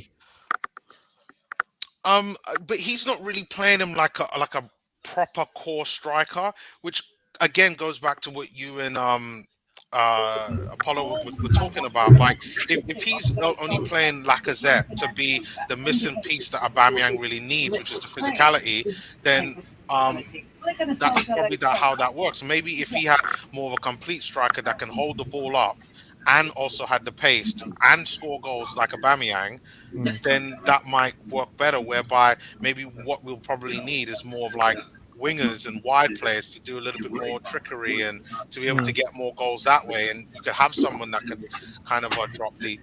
Who knows? Yeah, man, it's something that's definitely it's got to change. The interesting one is you said everyone's talked about Arteta bringing in his own players. Well, he's brought in Odegaard, and he's on the bench. And you're looking, we're struggling to keep hold of the ball, and you're looking and thinking a player of Odegaard's ilk should be in the middle of that part in that situation to help out in the midfield to get control of the ball. His form's not there. He's on the bench, but he's also quite a lightweight player as well. Yeah. So again, we in that. I think Bertrand's mentioned it. In my mind, it is men against boys outside. Not just because it's Liverpool, Arsenal, but just the mentality of how we're moving the ball. And that's just a concern. What's going on, Bertrand? Somebody has played music in the background. It's hard to hear. No, it's a TV commercial, and because that just popped up on mine. It's not. Can we mute? It's me. Who is it? Can we mute? I don't think it's me. I think it's Is it Apollo? So Vinci, I can't talk with the noise in the background. More the same out of possession. They look solid. All right. Okay. Sorry about that, guys. Apollo, Yes. Is your volume up on your TV? No. What? Can you hear it? I think we could hear something. It's not me. No, I think Apollo couldn't hear us when the commercials were going on. So I'm gonna mute now so you guys can hear it. Sorry, go on. So, as I said, I'm not sure what game you're watching, Neomis. I'm calling you out, and you're the Who? follow too. Me?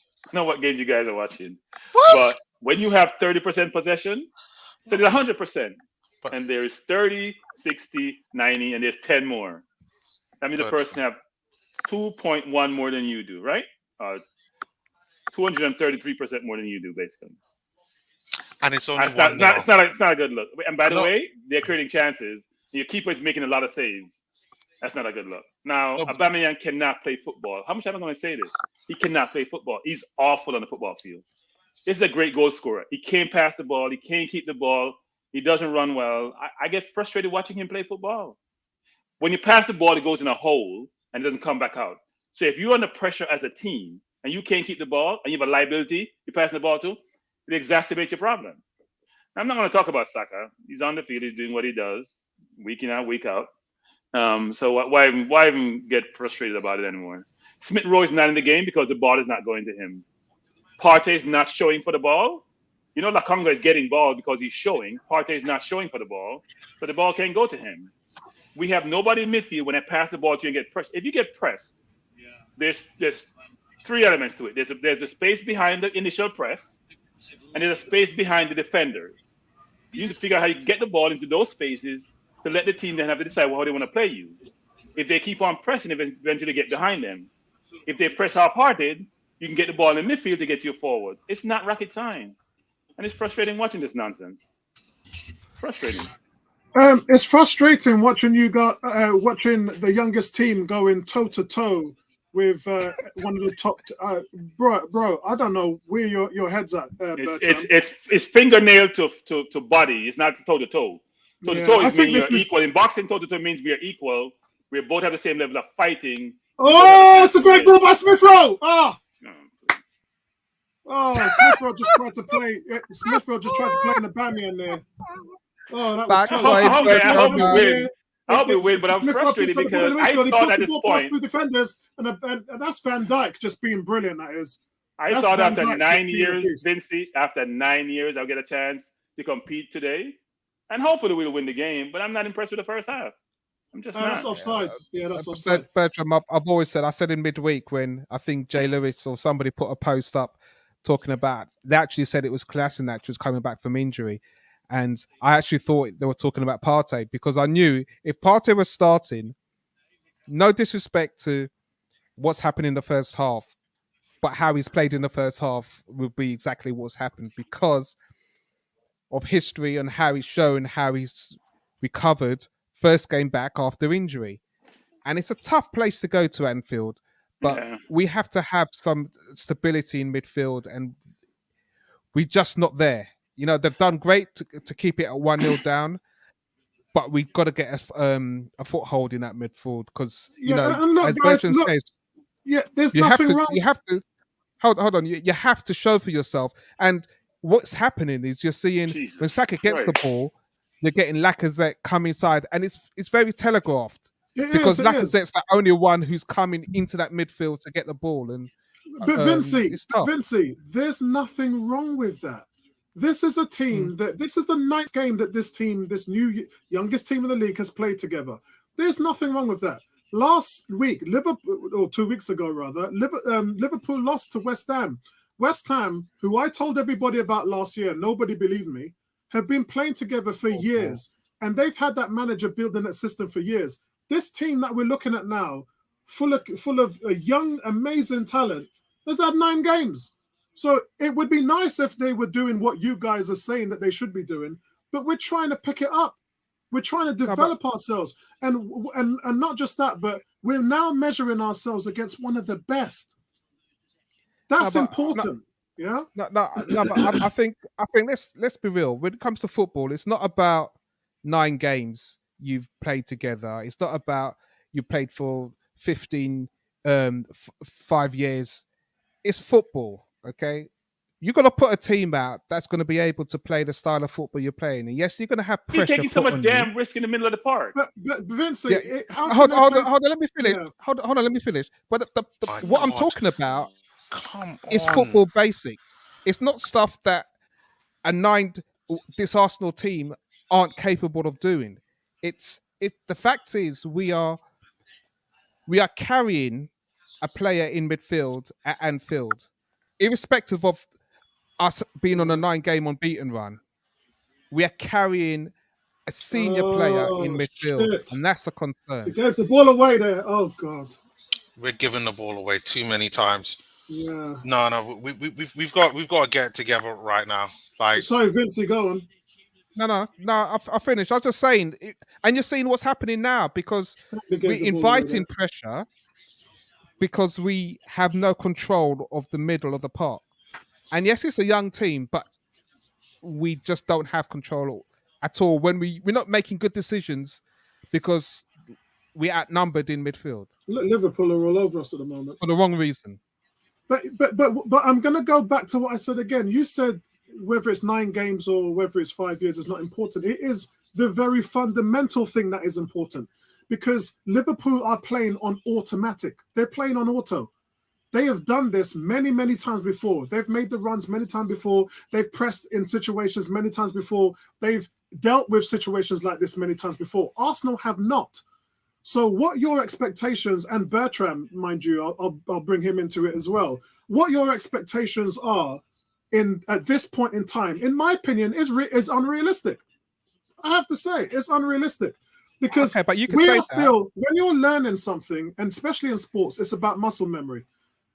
Reacting to something and knowing how to do something is 2 different things. Arsenal is still reacting to what they're doing tactically and formations. Everything is still new to them, and not just new to them, but new to the point where what they've been able to do against previous teams is one thing, but what you're able to do fundamentally against a team like Liverpool, this is a big test for us because what we've done may have worked against the likes of these other teams, but it isn't going to have the same impact against Liverpool. Yeah, Neomis and Bertram are going nuts right here, and it's because Arsenal's just gone 2-0 down. Jota's just scored. Who wants to talk us through it? Who wants to talk us through it? Tavares wins the ball off Trent. I'm out. Great I'm out. win. Have a good evening. Runs, I'm out. loses passes it Bertram, to the Bertram, wrong play. player, and it's just an open goal. I cannot listen to the nonsense, Apollo. I'm out. Yeah. You're making Bertram, excuses stay, for man. nonsense. It doesn't make Oh, Bertram, any stay. sense. Bertram, Yeah. stay. No. The thing is, it's Apollo. You could disagree, okay, but I'm seeing a performance in our midfield at times which reminds me of when we played Valencia in the semi-final second leg. Okay, Oh man.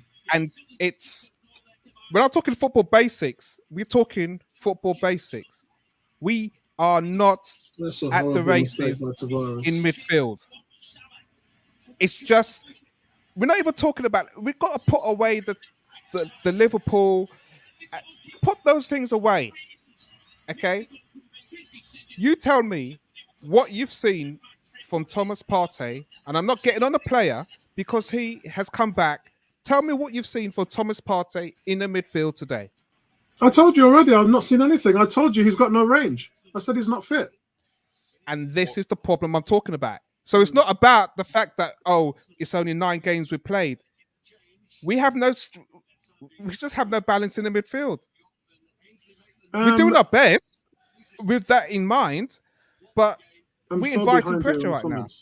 I'm so behind there on the comments. So guys, Arsenal, what a horrible mistake from Tavares. And previously before, everybody was saying Tavares has done nothing to be dropped.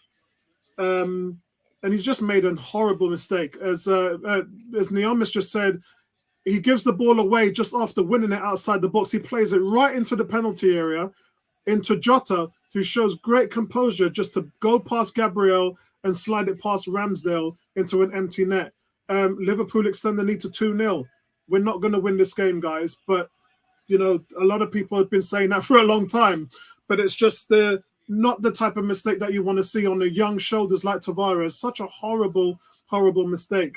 And that's going to shatter his confidence. Isn't it funny that after 3 or so games, he's played fantastically, and something like that mistake alone will just shatter him. It really would. And It's how he comes out of it now. I mean, he's just played the ball into the midfield to Sambi, but it's just a horrible mistake. Liverpool go 2-0 up, probably deserved on the balance of play because of Ramsdale's fantastic antics. But I know Bertram's gone, but it's nothing to really be frustrated about. Yes, he's made a mistake, but I'm not even focusing on the mistake because mistake makes goals. Yeah, yeah, and that's, it does. It's I'm not even focusing on the mistake. Yeah, it's a shame. What we do with the ball is we panic.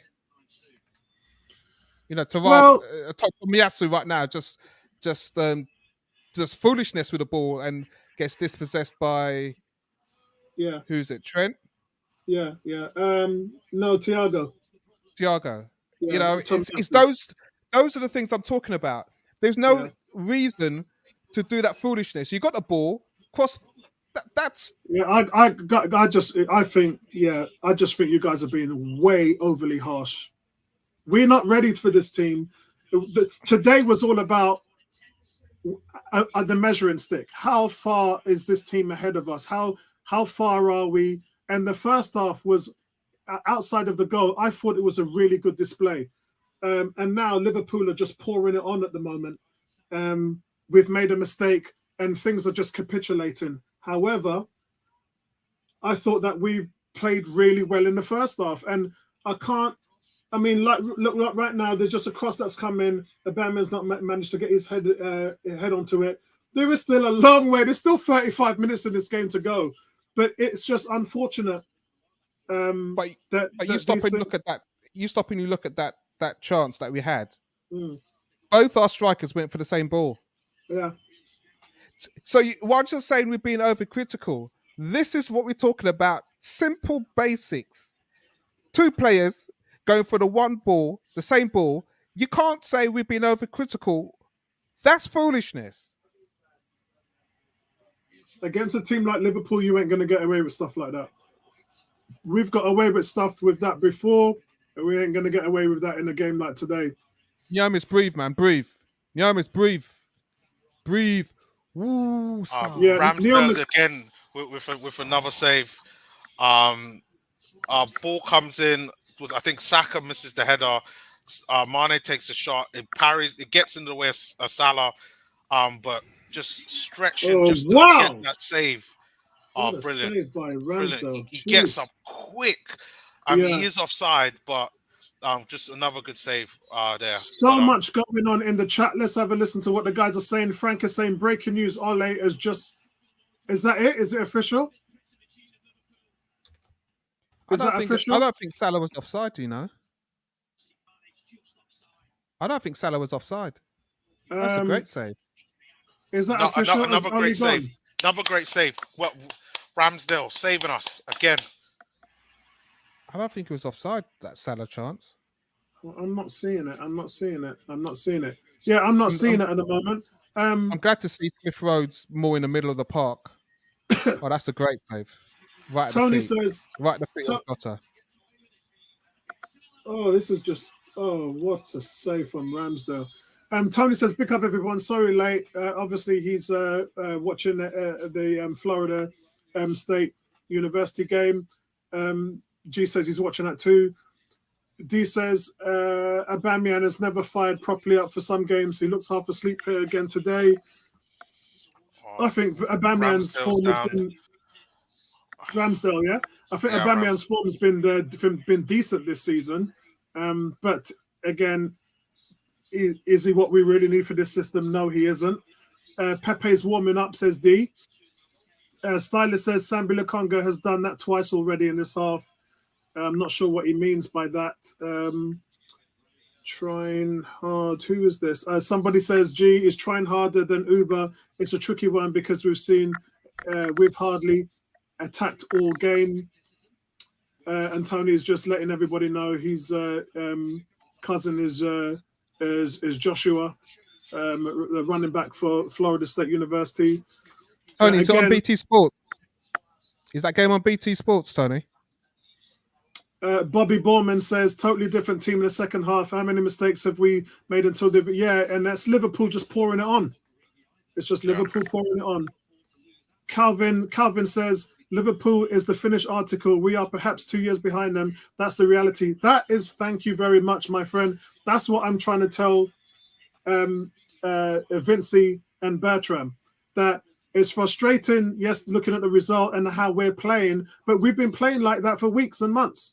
I think we've got better at it, but when you come against a polished team like Liverpool, or if you come against a Chelsea or a Man City and you do things like that, you're going to get shown up, and that's the reality of it. You're not ready for these teams, but you're going to be better than normal against the teams that we've been previously playing, like the Aston Villas and the Spurs and the Brightons and the Wolves and teams like that. You're going to be better because you've managed to have that level of improvement that you're able to compete more on a one-on-one basis. But against the Liverpool, it's not enough. It isn't enough, guys. And that's why I keep saying that we have Rwinda here saying, why are Arsenal players so afraid? Liverpool are a mountain to climb, and Anfield is probably the hardest stadium to go in and get a result. I don't think they've been afraid in terms of the first half performance. I thought Liverpool have just gained confidence. Remember, that goal came just after that spat between Klopp and Arteta happened at the sideline. You get the 12th man, the Klopp. The Klopp come inside, and then they start powering off. And it's just one of those things. But it still doesn't take away the fact that Arsenal have tried in this game, but they've just come up short. Cox is saying not on BT Sport, on ESPN2, which I think Greg already said. G already said that's on ESPN2. Liverpool are just they're just a standard team. Beating a team like Liverpool is just, yeah. West Ham did it last week, and Alisson made a ton of mistakes. Their goalkeeper. I'm just going to say results don't just happen, man. Results don't happen. I'm not interested about, we're going to win. It's how you perform in the games, what you do on the ball, whether you got pressure or whether you don't have pressure. That's what makes the intangibles to a game of football. Your system, your formation, having players who are fit, and I do agree with that. in vital positions of the game. And if you don't, okay, I don't want to hear any of this talk about, these guys are European champions, X. I don't want to hear none of that, because when you step across the line, you've got to be able to play 90 minutes. I said it midweek. If he's not able to play 90 minutes at full pace, he should be starting. Because that takes, you're playing with a man down already. Yeah. G saying Nuno Tavares making sure Kieran Tierney goes straight back into the first 11. Yeah, that's what I just said about 10 minutes ago. And to be fair with Tavares, you know what? He's earned, in my mind, I ain't going to crucify it. It was a shocking pass because he was on the ball and he should have no need to pass to Jota in that situation. He didn't even look where he was passing it to. He had no need. But he deserved to start this game based on how he's played before. And, he's going to learn from that.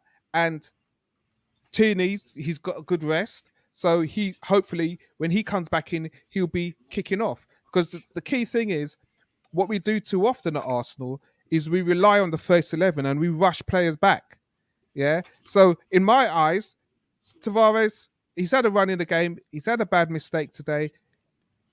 Arteta substituting him there is protecting him moving forward. It's a good situation. No harm done in that situation with me. I mean, I'm just looking at Thomas Partey here. He's barely got the energy to jog. He's awful. Honestly, he's barely jogging. Why Partey didn't come off instead of Sambi, I don't know. Yeah, I mean, look, Partey is just playing positional back five defense. He's just playing traditional back line, back five defense. He's not actually closing or pressing anybody down. They're carrying him in this game. Partey. Yeah, they are. It's not a good decision to start Partey. D says, still 30 minutes left. They need to get to grip now. This is threatening to become really ugly. Not sure. Had that mistake not been made, it would still be a 1-0 game. Yeah, I'm not sure if it's projected. I think how we respond from it is the difference. I think that's the key. if we score and make it 2-1, and that's how the game ends, it would leave a bit of a bittersweet moment because then we know how the game would have. You know what? Nice shot from Aubameyang there, getting that on target. But yeah, thing is, I don't think it's as bad as everyone is making it out to see. Agreed. And Bertrand makes a good point here. He says Tavares has not played badly. Again, he's helped shut down the flanks, which is what we are talking about in the first half. It says, what has Salah done all game? Focus on the players not producing like Uber, Saka, and Partey, which is what we were just doing, Bertrand. We were just saying that Partey weren't pulling his weight. And they ain't done nothing this game. The chance there for Aubameyang, he's slipped through. I think it was by Saka.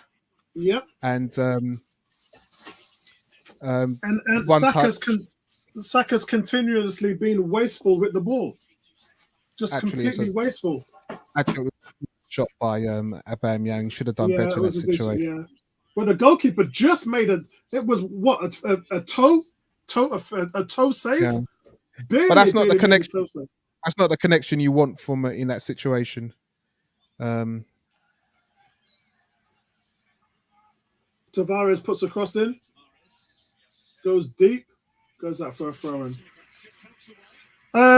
Salve says, yo, what's going on, bro? Yo to you, yo back. I hope you guys are doing really well. The score is a little bit flattered because of the mistake that Tavares made, but we're in the 66th minute now, and Arsenal are down 2-0 at Anfield. Really, I want to see Arsenal. Odegaard's now on, okay. Yeah. It reminds me of the game when I went up to see Ray Parlour's debut at Anfield, and he gave away a penalty, and then we lost 2-0. And I was sitting in the stands with my all Liverpool fans around me, with my brother, and I was just pissed. So you can say for about 80 minutes I had to contain it. And I just let it out. I just stood up and they all looked and recognized that, I'm an Arsenal fan. I couldn't care less, man. I just, what I mean? It's hard. It's a hard place to go and play in. Tavares, he's gonna learn from this. I'm gonna look back and think, you know what, Parlour at that stage, look at that pass again. Oh my gosh.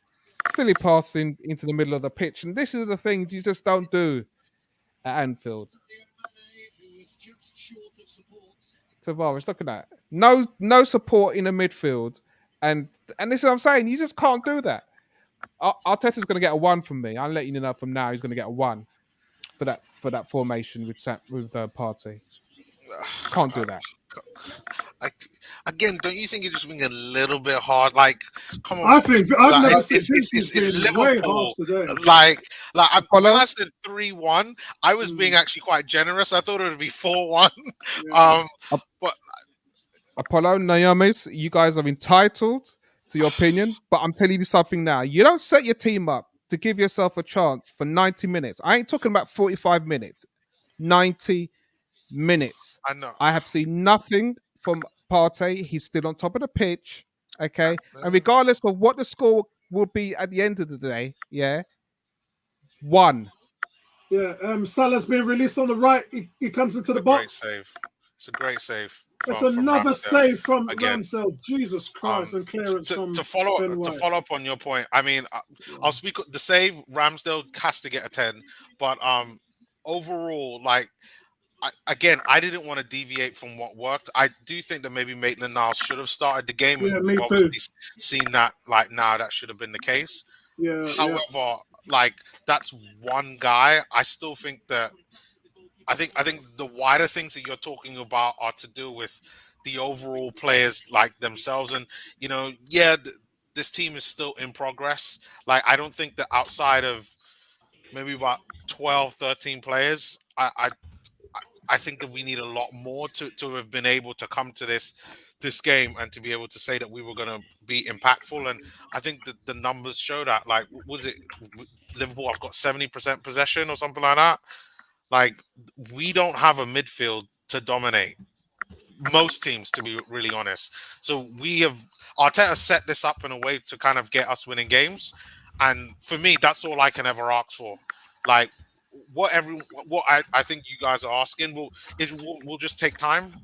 And yeah, that's me. Can I just say then? So, Sure. okay, if you think what I'm asking takes time, Yeah. would you have been happy with a man being sent off within the first minute and playing the rest of the game as 10 men? Well, that depends how Because he got sent if off. okay, but if a player was foolish and got sent off, You just yeah, told him to you'd be get up. upset saying that Yeah. guy has cost us the game. Yeah. But what's happened is you've got Partey playing in the midfield. He's done He's a nothing. liability. He Yeah, is he's a liability. his But it does, liability. but, And the fact, but so would hold it on. have The fact changed? of the matter is, I'm not being harsh because your same mindset would be to if that was Xhaka and he got sent off in the first minute, you'll be saying, 2-0 down, Xhaka cost us the game. Partey has done nothing because he's been picked and he's not fit. That's not harsh. The guy's not fit. He should not be starting this game. I don't understand what's harsh about that. Neomis, before you answer that question, just remind yourself that every time Xhaka has been in the midfield playing these guys, we've been thumped 3-4-0. And they ain't even looked Doesn't anywhere matter. near. Doesn't matter. The fact if Everything you're matters. gonna be consistent with players, if you're gonna be consistent, I'm asking the question: if a player got sent off first minute for doing a rash challenge, and it ended up we losing the game 2-0, you're gonna turn around and say to that player, he cost us the game. Yeah. But you're Made gonna a say mistake. nothing.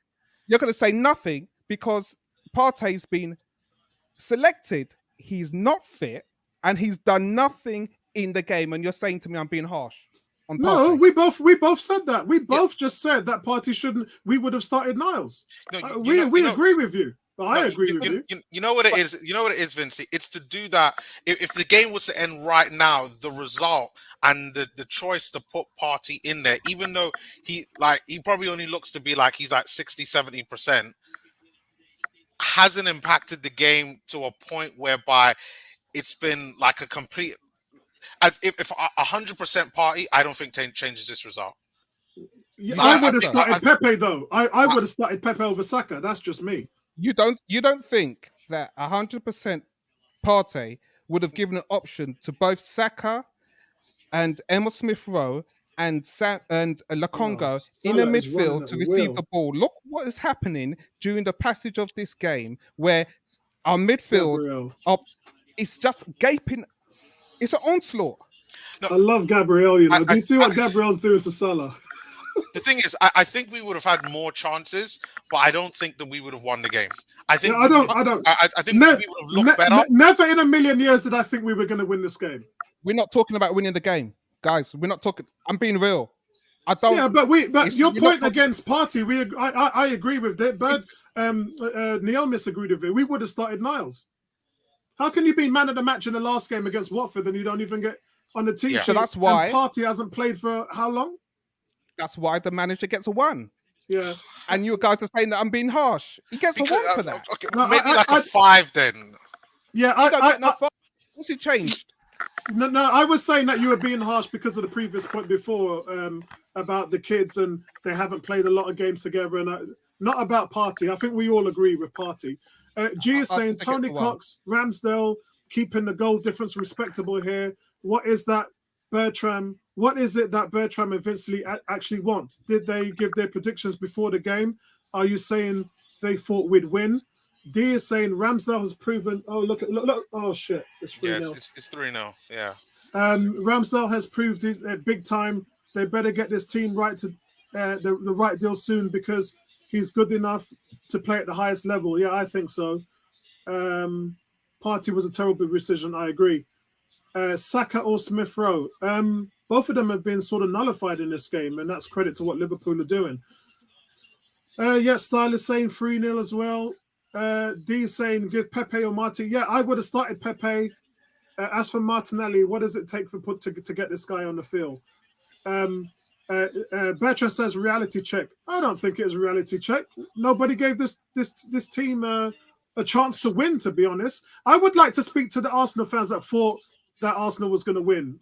Did you think that was the case, Bertram? I'm not sure because, as one of the guys just said, I didn't hear your predictions before the game. But yeah, we're not in Liverpool's class. I agree. We're not in Liverpool's class. Great shot. Great D's shot. saying this is going to damage our confidence. That's what I'm concerned about. That's what I'm concerned about. I'm concerned about whether it will damage our confidence. That shouldn't be the case. Yeah. And Salva says, I thought we had a chance. I thought we had a chance to get a point. But it's just capitulated now. And that was a great save. Whoa! Party, boy! Partey. Yeah. Party, what a save from Alisson. So 74 minutes. 74 minutes. You're now seeing Partey doing a great shot. 74 minutes. What a save from Alisson. That was a great save. Party's been useless, man. Party's getting a 2 from me today, boy. Party's going to have to work hard to get a tree. Oh. Party's going to have to work hard to get a 3 today. That was a good effort, though. Family, listen, I love YouTube, yeah. I love YouTube. And people's channels, yeah. And one thing I'm going to say about Thomas Partey and the management at Arsenal, yeah. We got a different player. And something needs to change. Because I don't mess about with ball playing. Something's got to change with our management of Thomas Partey. Apollo, you know about the way how the player likes. Disagree. Don't involve me. Things. Don't agree. No, you've said it. No, you've said it before. All right, listen. Perspective. Hold on, let me finish. Perspective. This is one game, against one of the top teams in the league. You've throw said it away. before. Vincent, don't throw away everything that I'm not throwing up. anything. Don't prejudge what I'm saying. Allow me to finish because you've said it before and I'm calling you out because you've said it. I've said it about Partey when he's injured. Others have said it. The rumor is that he wants to play. Okay, so we're not throwing nothing out. 100% real. Okay, this is on the manager. No, we've seen it happen before. No. They've got to sort something out. They have to sort something out with Partey. Yeah, it's just capitulated. Minamina's just scored. It's not good. Arsenal's just capitulated. So this is what happens when the youngest team goes away at one of the hardest probably the hardest stadium to win. I mean, yeah, we're just capitulated. That's not good. And you know what's going to happen now, guys, is all those naysayers and disbelievers of Arsenal are going to come out and say, "I told you so." They're going to come out and say, "I told you so," when, quite frankly, we ain't ready for Liverpool. And you should have known that before this game. So this game doesn't really put a stamp on anything to me. But to fans who are fickle, they'll come out and say, "I told you so." They'll come out and give the old tired argument that this team isn't improving. And I'm sorry, I have to disagree. That I think the team has been building up to something. But when you play a team like Liverpool, and let's be honest, these young heads have just dropped. They've just dropped, especially after the mistake. They've just dropped. So I'm not going to lose my head because of this result. Yeah, it's going to happen. Some of our fans are. I can't wait to get on the forum and see the narrative that's going to be pushed today. All them guys who have not said anything about the improvements over the last few months are going to come out on their Trojan horses and swing their and spin their whips and start to whip every single thing that went wrong in this game just to try and make everybody understand that this team hasn't improved. Yeah, which I don't think is true. I don't think that's true at all. Yeah, I think in the mix of things, it shows where we are against the big boys, the top teams. That's what it does. This is the level that we have to compete at in order for us to compete at the top and the highest level. That's it.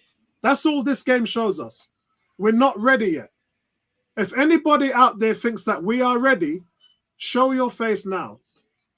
But what this game shows us right now here today is that we ain't ready. And a lot of people never gave us a chance to win this game before. I want to speak to the people that thought that we had the chance to win this game. Yeah, that's who I want to hear from. I don't want to hear from everybody who thought we were going to lose, because that is what it was. I want to hear from the people who actually thought we were going to win today.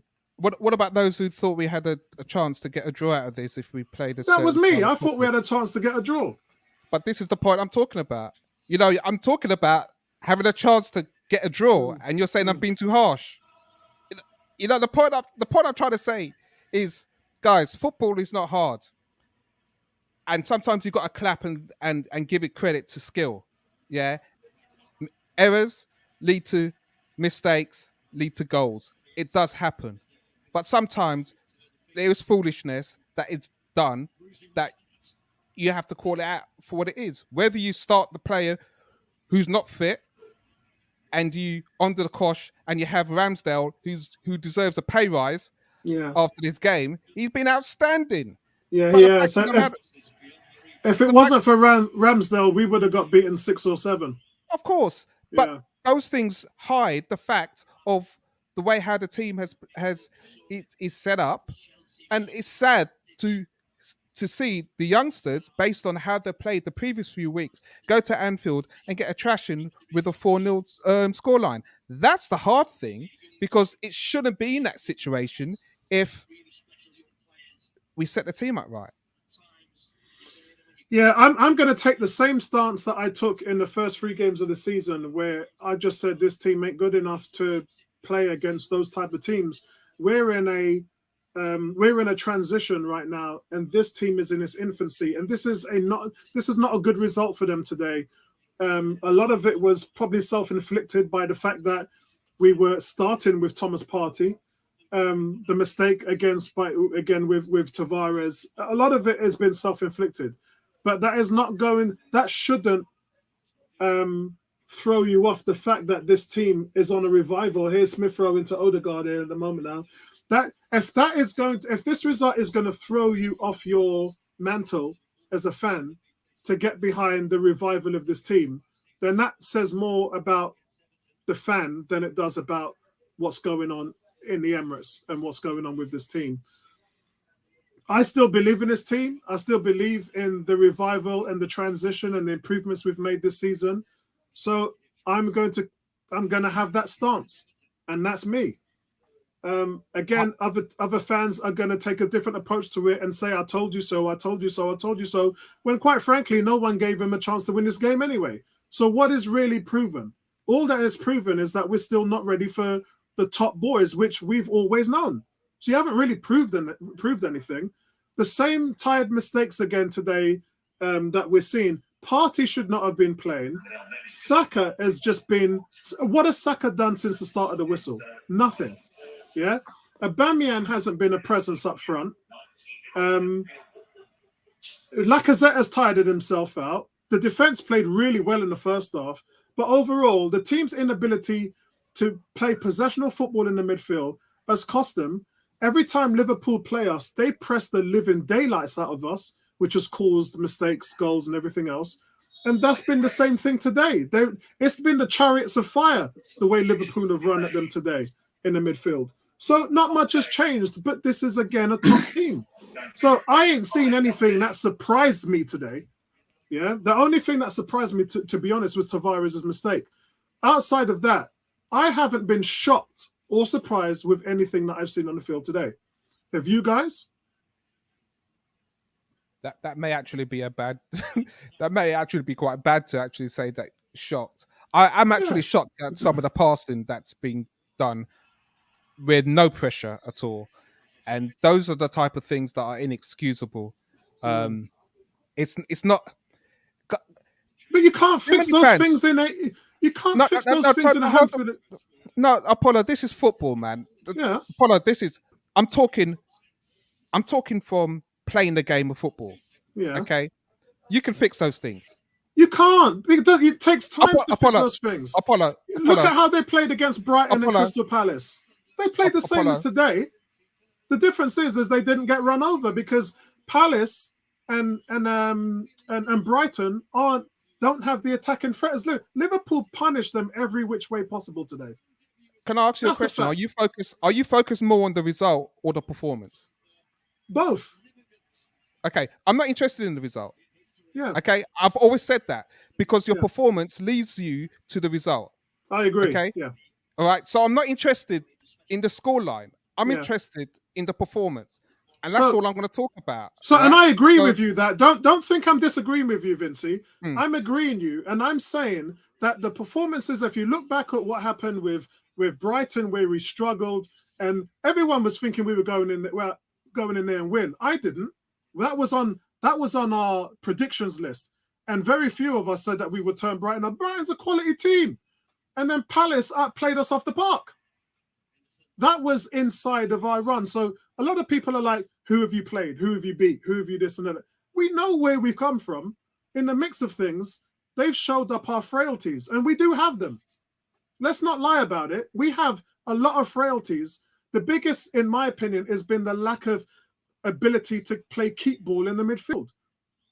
That's what impressed me when we beat Leicester. When we beat Leicester and they brought on Odegaard, and we had Odegaard and Martinelli running into the corner, wasting time, I was like, that's what veterans would do. That's what you're supposed to do. When you're supposed to sit on the win. You don't give the ball straight back to the other team to give them a chance to go and score on you. You waste time.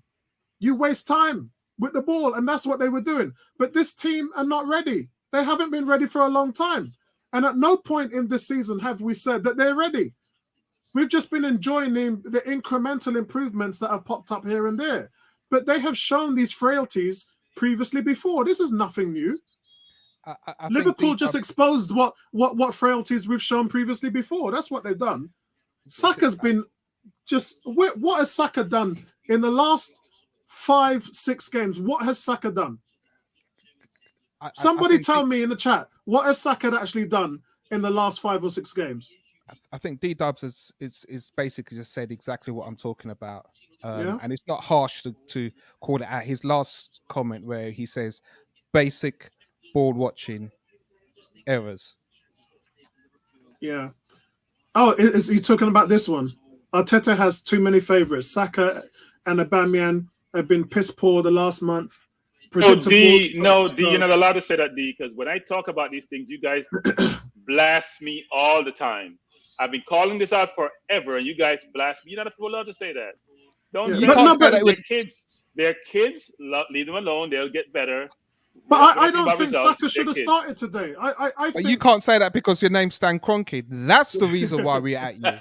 Okay, that's why we all fans are vexed because you're saying it. Stan, I spent 140 million pounds. This is what I'm getting for love against Liverpool. Guys, let's be honest. How many weeks have we been saying, all of us, that Saka should be dropped or rested? Some of you guys do it. No, Apollo. Even you initially, when I started bringing this out and talking the stats, give me a hard time about their kids. They're developing. That's what you guys say. Yeah, now, no, but I was saying you guys weren't saying it. No, but I was saying that, Bertrand, because I thought you were being overly harsh. I was being observant. Yeah, There's a difference. But the thing is, and this is important. I actually agreed with your point, but I was saying that at the same time you have to develop the player. So there's a difference. You have to weigh up the cost between. So Apollo. If I'm Pepe on the bench, here's what I think about life. This is general in life. If I'm Pepe on the bench, right? Yeah. I had 10 goals last season. Yeah. Saka had less than half of my goals, right? Yeah. He's played his 12th game and he scored 1 goal. I can't get on the field. And this is the person keeping me out. And we're saying he's young, Pepe. You're overpriced. Yeah, you only gave us 10 goals last season. How does that work? That's not fair. Yeah, that's not fair. And I agree with that. But I want to bring you back to your initial point. Your initial point was I was being harsh on you when you first brought it up. And I was. And the reason for that is because, and I proved that to you, didn't I? We all sat here. I showed you who were the top 5 productive players in Europe under 21 and whose name was on there. Yeah, maybe the other 4 weren't playing that much. Well, they were playing. Yeah. But I don't see it, Apollo. He had 5 goals last season. How productive is that? But how many assists did he have? He had less than 10 assists. But that's what I'm saying. Apollo, this is Premier League, guys. This is where all the talent in the world is. This is where all the money is. This is all people watching about it. We don't care about La Liga. We don't care about the Italian league. We don't care about Bundesliga. You have to compete. And I'm sorry, but we don't have time to groom and nurture and do all that stuff. No, you got to produce. If you can't produce on the field, you got to be on the bench. Yeah, I mean, right now, this is Premier League football. I agree. But what I'm saying is, I mean, it's different. It's different this year. This season, your comments last season hold more weight. And the reason why they hold more weight is because you've come off that year where you've had 6 goals and 9 assists or whatever. This season, after 12, 13 games, including cup games, you got 2 goals and 2 assists. Smith Rowe has got 4 goals, 2 assists. Is that right? Let me just double check. No, Smith Rowe's got 4 goals for the season. Smith Rowe's got 5 goals and 2 assists this season. So Smith Rowe is being accountable. Saka's not. Saka, we're carrying them players. Saka's not playing well. Says, it's not just about the goals, it's your overall play. Yes, that's when you're talking about Aubameyang has played well this season. No, he has not. He scored 4 goals in the Premier League. He's been awful. He's been beyond awful. Yeah, I don't agree with that. Check the stats each game for these players. Yeah, but I mean, I've been watching every game, and I think it's beyond awful. And and Robbie and all of them on AFTV who are whatever Robbie has relationship with Aubameyang, it annoys me because Aubameyang can't play football. I've been saying this for the last 3 years. He cannot play football. And everyone, what do you mean? He's a top goal scorer. He scored 1 and 2. Watch him play for a whole game. Yeah, we have. You know, Paulo, your team today, my team today needs to keep the ball. Yeah. That's an imperative today. Keep the ball up top. Bring my midfielders into the game. Take the pressure off. He can't do that. Legs. He can't do that. He doesn't have that skill. We've been down this road before. He doesn't have that in his locker. He doesn't have anything in his locker. Except put the ball in the net. Nothing. Yeah, he can't beat a man. Can't make a pass. Can't hold the ball up. But he can make a pass because he has proven he can't make a pass. Season. No, he can't make a pass. Can. No. Apollo. I brought up 2 or 3 a few instances assists with the overall game, Apollo. Please stay with me. Stay with me, Apollo. I watch him play.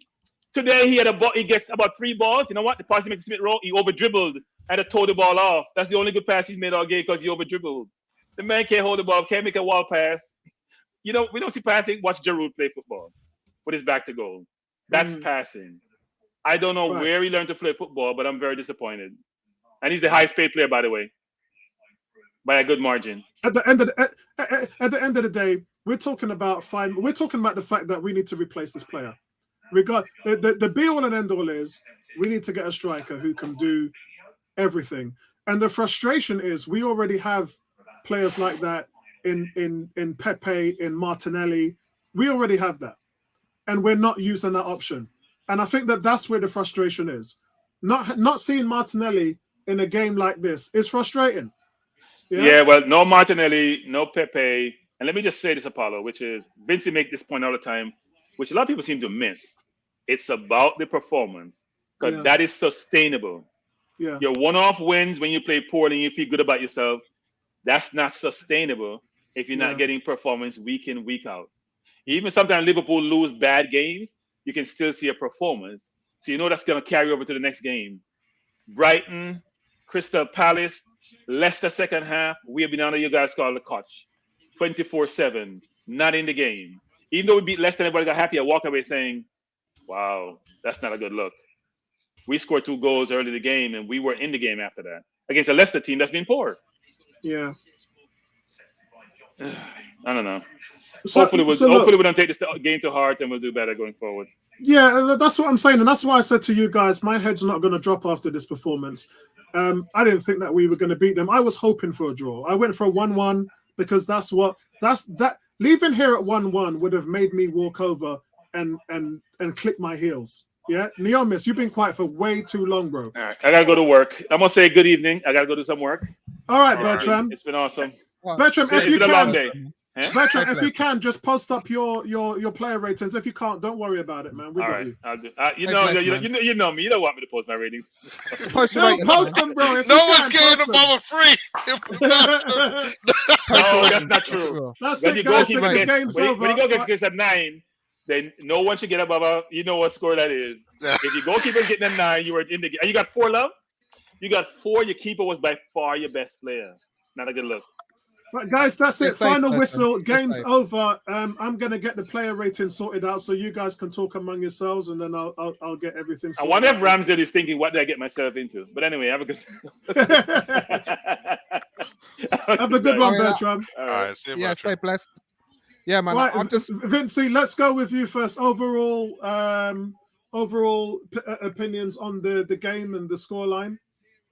Um, I think we, as fans, whether we're at the grounds or watching it, should be very fortunate that Arteta went for Ramsdale because we are witnessing a player who's playing out of his skin, and that is something that should um, lift us based on the scoreline of this game.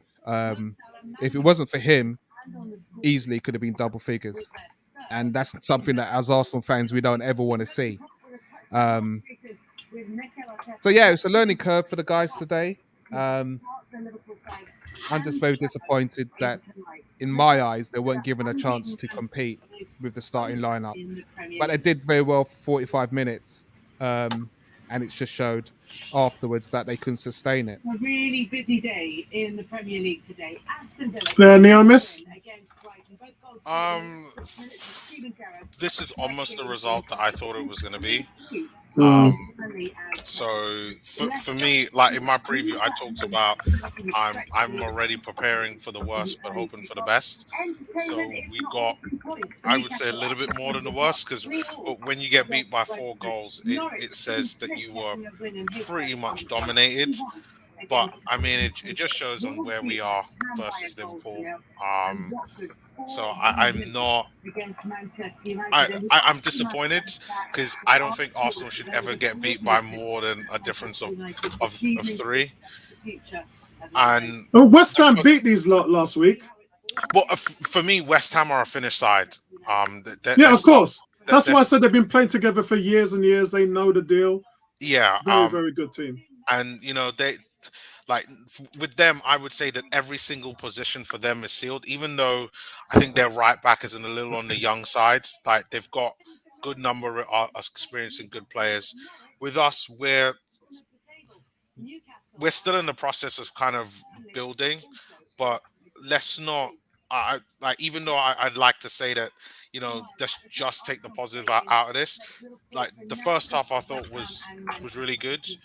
But I think, like you said, Liverpool kind of, went up a couple gears and started piling on the pressure. Thomas Partey should have come off a lot sooner. Substitutions should have been made. Why didn't we see Pepe? Why not Martinelli? Maybe they could have given us a goal. I think maybe would have made the result look a little bit better. But I think overall, I don't think Arsenal had any chance of winning this, and I would have hoped it could have been closer, but I never imagined it to be closer. So yeah. Can I just ask a question? Sure. Can I just? And this is a question to all to the guys in the chat. Can Arsenal go through the rest of the season with only playing players that Arteta's purchased? And if so, would that be a good thing for Arsenal? He's not going to do that, though. No, he can't be that silly to do. No, I've got to ask the question, because what I don't like hearing is that Arteta didn't purchase certain players. Okay, so we know he didn't purchase Aubameyang. We know he didn't purchase Lacazette. Yeah, he didn't purchase Saka. He didn't purchase Smith Rowe. They came through the youth system. Yeah. But the fact of the matter is, we have guys on the bench that aren't getting a run out. Yeah. And we asking, it's a fair question, because after each game, fans are asking why these players were not playing. Yep. So the question is, why are these players not playing? Because you can't then turn around and say, well, Arteta has, he needs his players. We have players who can add to the team. Why are they not being played? Vincey, you're absolutely right. Like, even in games like this, even if you think, Saka fits in better with how you want to play, even if you think Thomas Partey fits in better, in games like this where, you want to get a goal, maybe you want to get back into the game, like, why not throw in a Pepe, even though, like, maybe he doesn't think he likes Pepe enough. Why not throw in a Martinelli? he threw it in Odegaard when Lacazette was getting tired. I mean, there is a bit of an argument there. I hope that's not the case. But I don't know the reason why Pepe and Martinelli aren't kind of even getting chances to come up off the bench at like reasonable times, because I think Martinelli came on in the last game in like the 90th minute. Yeah. What's your thoughts? What's your thoughts about that, Apollo? I'm treading very difficult because I'm not going to let this result affect my positivity for where I see this team and where I see these kids growing. I think that this is an experience to them. I think it was I think playing a team like Liverpool, it was probably a bridge too far for them. My concern right now is I don't want to hold on to the performance for too long. I'm water off a duck's ass. Water off a duck's ass, Vincey. I'm just going to let it go. I'm not going to ponder on it too much, but because I'm concerned about their psyche and how much it will damage them. Neomis made a comment 10 minutes into the second half saying he doesn't know how this will affect him. It affected them badly because they capitulated. That's the truth. So it's now about going back, them probably getting Monday off, watching film, looking at what went wrong, looking at what they did, and because the first half was really competitive, and we got a lot to take out from that. However, the capitulation all started with a mistake from one of the young kids, and that has to be addressed. And I hope Arteta will deal with that. At the same time, Edu has to challenge Arteta on why Partey played in a game of this magnitude. And it isn't the first time. I remember going through with you guys when Partey was injured and we were going to play him against Spurs. And then Colin told me at London Coney that Partey was only 80% fit. And I said to the panel, I said, Partey has a 20% chance of getting injured again. And Bertram and a few of the guys, Tony said, look, I'll take that chance. 44 minutes into the first half, Partey went off injured. And we ended up losing the game anyway to Spurs. But it's just little things like that. You've got to be man enough to, sometimes in the NFL, head coaches makes decisions which makes or breaks players. And if a guy's not fully fit, understanding that will more impact your team in a negative way than it would help your team in a positive way. Thomas Partey today hurt the team in a negative way because he couldn't be a presence like Maitland-Niles was against Watford. And that is what we didn't want. And that's on the manager. The manager has to make that call. He's made that decisions. And I've docked him 2 points for that today on the player ratings because you just can't have that. You can't have that type of deficit on your team where everybody is trying and pulling their weight. All of a sudden, you're carrying players. You're carrying a Partey. You've got 11 players outfield. You've got 10 outfield players. You're carrying a Partey because he's not fully fit. You're carrying a Saka because he's not in form and just has no idea what to do with the ball. You're carrying an Aubameyang because of his creativity. So that's 7 players against Liverpool's outfield 10 who were just working hard, running their socks off. And you know what? One of you made a comment that nobody gets hired in a free. I don't agree. I'm going to give the players what they deserve today because I thought, especially the defenders, especially the work that Gabriel and Ben White was doing in the first half, just nullifying Mane and Salah for over 40 minutes. So I'm going to be really careful with where I'm stepping with the player ratings. Kind of celebrate who I thought played well and who didn't. Just give them the doggy bone. Yeah, and that's how it is. And then once that's done, just move on. So that's all. That's all I can really say about it, Vincey. Anything else from you two before I do the player ratings? That's cool. Look, that's cool. Thanks for your honesty and that's all I ask. You know what I mean? I'm a man that I'm not just focused on just positivity. I'm balanced. And I can deal with the pain of talking to my brothers about this result, and I'll congratulate them because what you want to see is a Liverpool team putting away those chances that they had, and they did it. So I can move on from that. So thanks for answering it, and appreciate that, Neomis, as well. Thanks. No problem. I will also want to say one thing. Sorry, Yeah, Paulo, before you go. They just put up the stats on how it was in the game. Like Liverpool had 9 shots on target. Arsenal had 3.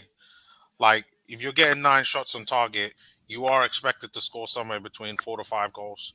yeah. Um, And you know what's frustrating for Liverpool as well is they've played like this against other teams, but the goals just haven't been coming. And Yeah. not just that. Look, let's not make the mistake. I did the review with Neil on Thursday. Liverpool have scored 31 goals in 11 games. They're the only team in Europe that have scored in every single game that they've played. So make no bones about this. This was an uphill. This was a big mountain to climb for Arsenal. Yeah. But I think the difference is Arsenal came into this game as the most informed defensive team in the league, and that's what's hurt me. That's what's put a dagger through my heart.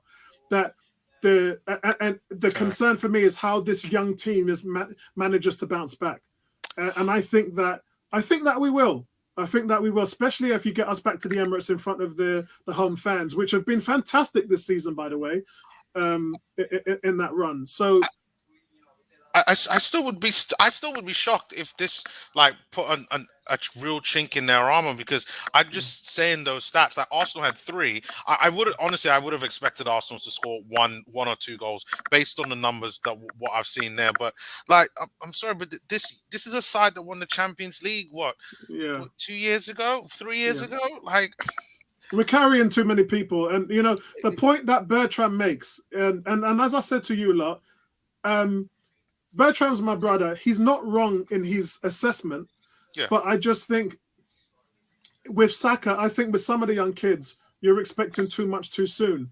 And although Smith Rowe is switched on this season, there is also a situation where he probably would not have been switched on. So what would we have said then? Yeah, the issue with Saka is that he should have been replaced by Pepe probably 2 games ago. That's my issue, that you're not making that change, because Pepe just gives you too much. I'm sorry, guys, you don't leave 26 goals and 18 assists on the bench over the last 2 seasons. You just don't do it.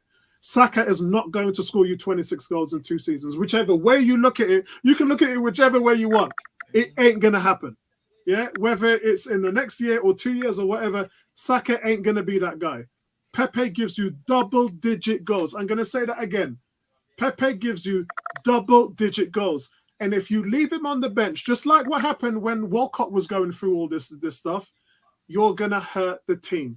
Yeah? Because regardless what happens on the pitch and the way you play and your performance and all of that stuff, winning games is about scoring goals. It's about creating and scoring. And if you're not doing that, you're not going to win football games. That's the bottom line. Yeah? Right. Let's talk about player ratings now. So player ratings, I'm going to give Ramsdale a 7, and he's going to be my man of the match.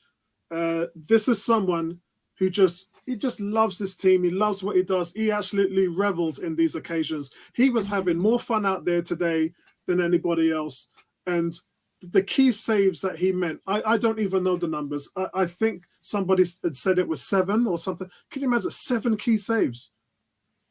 We could have got beaten by 6, 7, 8 today. It was that bad. And this guy was just brilliant. Again, brilliant. And it makes me wonder, when he had those games over the last 2 seasons when statistically he had one of the highest save ratios out of every goalkeeper, bar Martinez, came out to collect the 2nd most crosses in the league, had the 2nd highest shot stops from 200 shots on average. Statistically, he's up there. But yet both of his teams got relegated. And Arsenal fans were like, oh, but the teams got relegated. You see in a game like this how important he is to Bournemouth and Sheffield United. How important was this guy when he was playing like this? I mean, it just, you can't say enough about Aaron Ramsdale. Tomiyasu, I think, again, a lot of give and go with Mane. He was winning some, he was losing some, but I think the referee was giving away a lot of free kicks in Mane's favour as well. but I think that he contributed, and I think he also backed up Saka in those situations in the final third when he got in those positions well. I think he did okay, so I'm going to give him a 6. Ben White, I'm going to give him a 5. I think defensively, well, there was a lot of balls, crosses coming into the box, and he batted them all away. There were some things that he was doing. The support he was giving the guys on the flank in the first half was fantastic. I thought some of his possessional play was off the ball. A couple of times he took the ball into the midfield and lost possession. And I think sometimes he wasn't as stout dealing with Salah and them guys running into the box, one-on-one duels, face-to-face, 50-50. I didn't think he was stout as he could be today, but I thought he did okay. Gabriel, on the other hand, I thought he was immense. When Salah, 5 or 6 times Salah ran up to him, and then Salah just lost the ball. It was like the immovable object. And I loved it. Even when we were 3-0 down, Salah was still running at him, and Gabriel was like, nah, bro, that ain't going to happen. There was 2 passes, I have to say, Gabriel played, which broke the press. Actually, Ben White as well. Credit to Ben White. 40, 50-yard pass over that just broke Liverpool's press. That was impressive when you consider the age of our back line. Good things in the future to come from these guys. We're considering these guys are nowhere near even their prime. Because they say you hit your prime when you're 25, 26, right? Yeah. And these guys are 21, 22, 23. And considering that we've got all of that to work with is a good sign. But today they were shown what good looks like from Liverpool. And this is going to be a lesson for them. But I still thought that Gabriel played a heck of a game. Very solid performance when going up against some of the best strikers.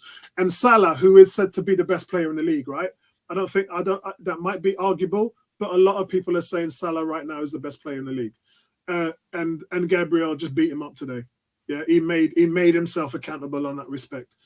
Tavares, he gets a 4 because although he gave the goal away, I thought his performance before that was quite good. I thought what he was doing with Salah teaming up with Gabriel was decent, but the goal was just, you can't do that. He didn't even look back. He just passed the ball back, thinking that was going to go back to his goalkeeper, not knowing that Jota was there. You can't do that. But it was a solid performance up until the goal. Where are we now? We're going to go with Saka. Saka is lucky to get a 4 from me today. I'm going to tell you that. And that's because I think that he ran the channels well and picked up the ball well on the right-hand side, but he just didn't do anything with it. And time again is just not creating anything. I mean, give me one time where he made a clear-cut chance for a player in an attacking formation. I don't think there was one chance. And then when Tomiyasu put a pinpoint, Tomiyasu couldn't have put that ball in a better position. He made Oxlade-Chamberlain outmuscle him. That ball's got to be yours. For you to score that goal, you've got to put your name on it. And he didn't do it. It was weak. So, he's lucky I'm giving him a 4 today. Thomas Partey gets a 3. He shouldn't have started. And that's all I'm going to say on that. He wasn't fit, no range. I'm not going to say anything more than that. Smith Rowe was a 4. He just wasn't involved enough. Sometimes, and then look, Liverpool were doubling. This, Jurgen Klopp, he knows his stuff. Then Liverpool players, Fabinho, they know their stuff. They knew he was a danger man. They man-marked him. They took him out the game. And as a 20-year-old, he's got to learn from that. He's got to come back, watch the footage, see what they did to him, see how he can apply himself in a different way to break that mold. But unfortunately, teams are going to do that to you. Other teams are better at it because when a City, a Liverpool, a Chelsea has a player out of the game, they can go to 4, 5, 6 other players who can dominate games. We can't. Smith Rowe is the second most productive player in Arsenal's team. He is the second leading goal scorer behind Aubameyang with 5 goals. Lacazette's got 3 goals. He ain't scored more than what Smith Rowe has. That's how dangerous it is. So, by all accounts, what I'm trying to say to you guys is Arsenal don't have a plan B. If a team takes out Smith Rowe, you've nullified half of Arsenal's attacking threat. And that's what Liverpool did today. And well done to Liverpool. Well done to Fabinho, Jurgen Klopp for identifying that, which is what you'd expect. But Smith Rowe has to rise above that because he was on scraps today, and a quality team is going to do that to you. Sambi had 5. I thought he really held his ground in the first half, and I thought he battled today, especially in that opening 45 minutes. He was under a wave of pressure from Liverpool's press, and he looked composed. Not much in the way of creativity, but I thought that as the game went on, he started to get a bit sloppy, and he started to get overrun, and he'll learn from it. But I thought he did okay. I thought he was average today. That's all I'm going to say on the kid. He didn't. He put himself about, made himself accountable, and I think he'll look at this performance and he'll grow from it. Aubameyang. I thought he started off with the energy that was expected. I thought the pressing from him was okay, and I thought he had endeavour in his game, but he didn't really. Again, he was on scraps. He was fed nothing, and when a forward has a lack of service, you have to get yourself involved in the game in other ways, and he doesn't have the ability to do that. So, he gets a 4. Lacazette gets a 5 because I thought Lacazette helped set the tone in the midfield. He won 4 tackles in the first half and really put himself about. And as the game drifted on and on and on, his impact started to wane because that's just the player he is. He isn't that guy who's gonna, Nketiah can do that for 90 minutes. Lacazette can't.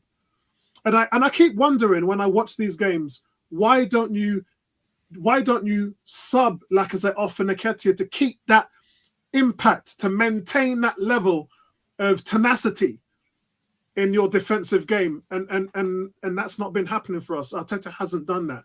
And I don't know how many minutes Nketiah has actually played in the first team. It can't be much. But Lacazette isn't going to be a guy that's going to give you that for longer than 60 minutes. You know that there's a timetable on what he can do for you on the pitch. And because of that, leads me to my last score, which is Arteta, and he gets a 3 because I just didn't think you managed this game as effectively. Not saying that you had a chance to win today, but I think you had a chance to do better by making better decisions. So that's where I am, guys, and I'm going to head over to Vincey. Guys in the chat, let me just see if there's anybody that's submitting their. No, there isn't. So none of you guys have put your 2 cents forward. So Vincey, you got the conch. Okay.